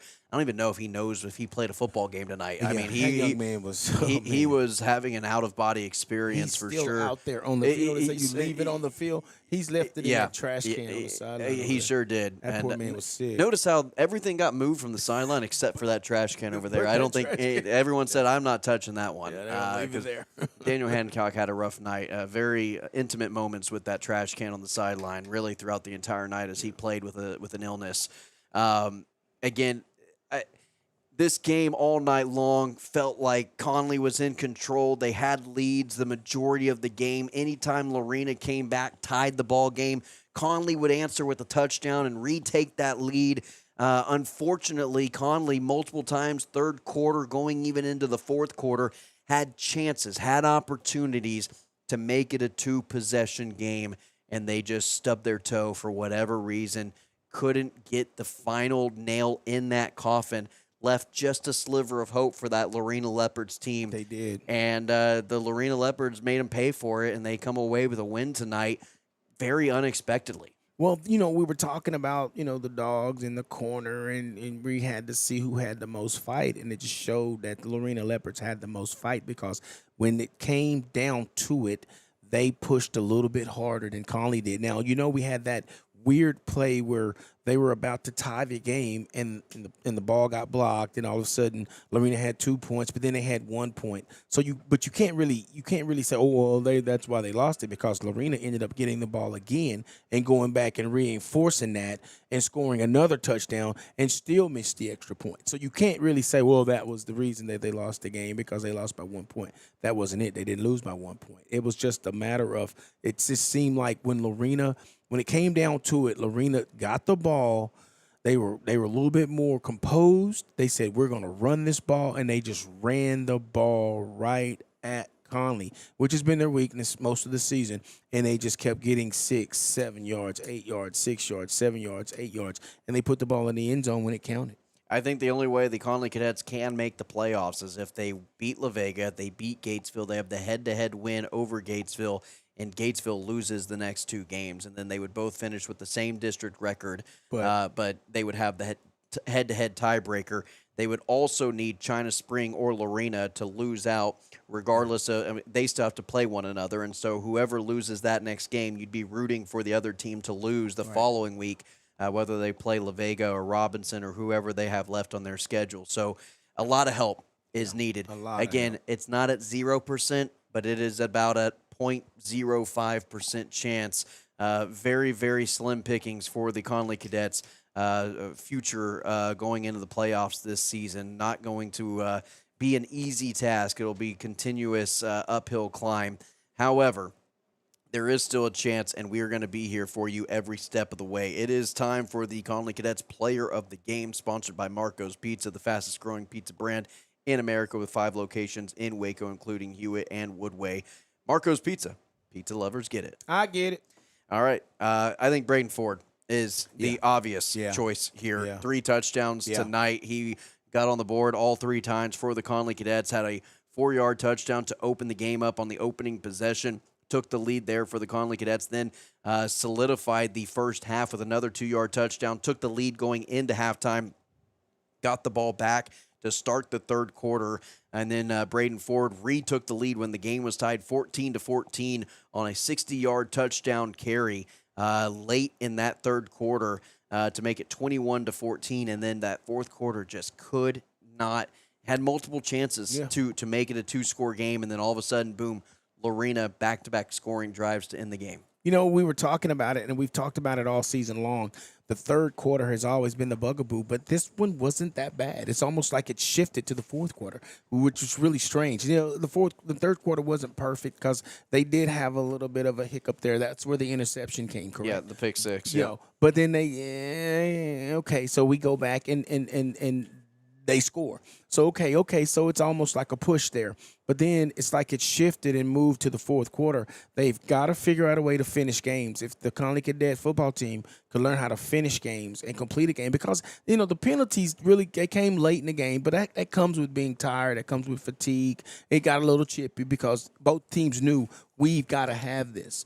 But it just seems like they just can't seem to put it all together and get it all on one accord and finish a game strong, and they just couldn't get it done tonight. You are 0-3 in district play, and you have the number 1 team in district and the number 3 team in district yet to play on your district schedule, and you're going to have to beat both of them just to give you a chance to make the playoffs, and that doesn't even guarantee you a spot in the playoffs. You're still going to need some help from some other teams. So let's go ahead, get out of here. Let's get our production crew out as winds are starting to pick up. Weather is starting to get a little bit worse out there as we wrap up the broadcast tonight. We will be here for you same time tomorrow or next week as the La Vega Pirates come to town at Connally on senior night right here on 365 Sports, Rogue Sports Network, and 107.9 The Bull.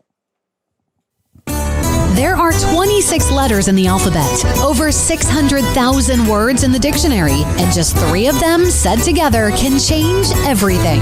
Let's order pizza. Those 3 words lead to dough made from scratch and 3 fresh signature cheeses that blanket golden crust in a heavenly melt on Marco's Pizza that'll blow your mind. So visit Marcos.com to order and stop by Marco's Pizza in Belmead, China Spring, Woodway, and in Robinson. Marco's. Pizza lovers get it.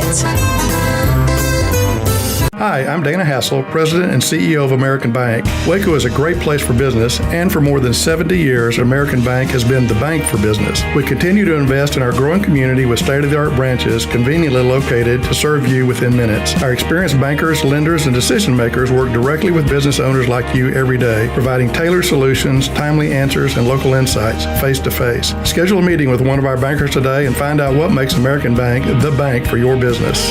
Member FDIC.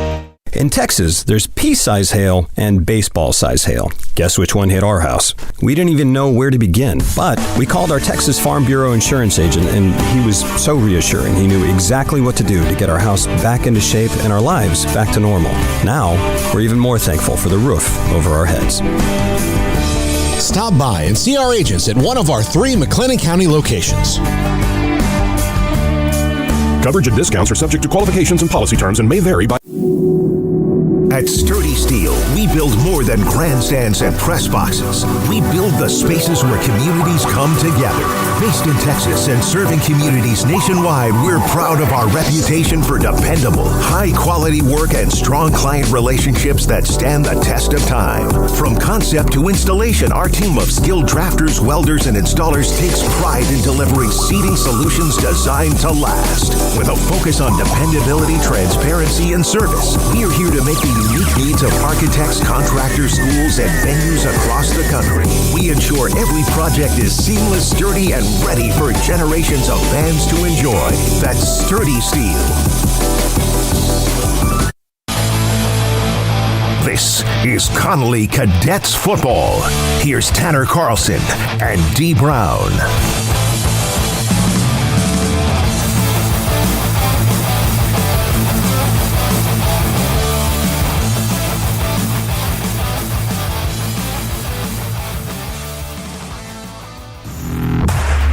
Hi, I'm Mark Stewart with Berg Colgin Ford. It's that time of year. It's football season. Berg Colgin Ford is a proud supporter of Connally High School football. BK Ford is proud to sell the #1 truck in Texas, the F-Series truck, led by our leading rusher, the F-150, 47 years in a row. Come see the largest showroom in Texas and experience better at Berg Colgin Ford.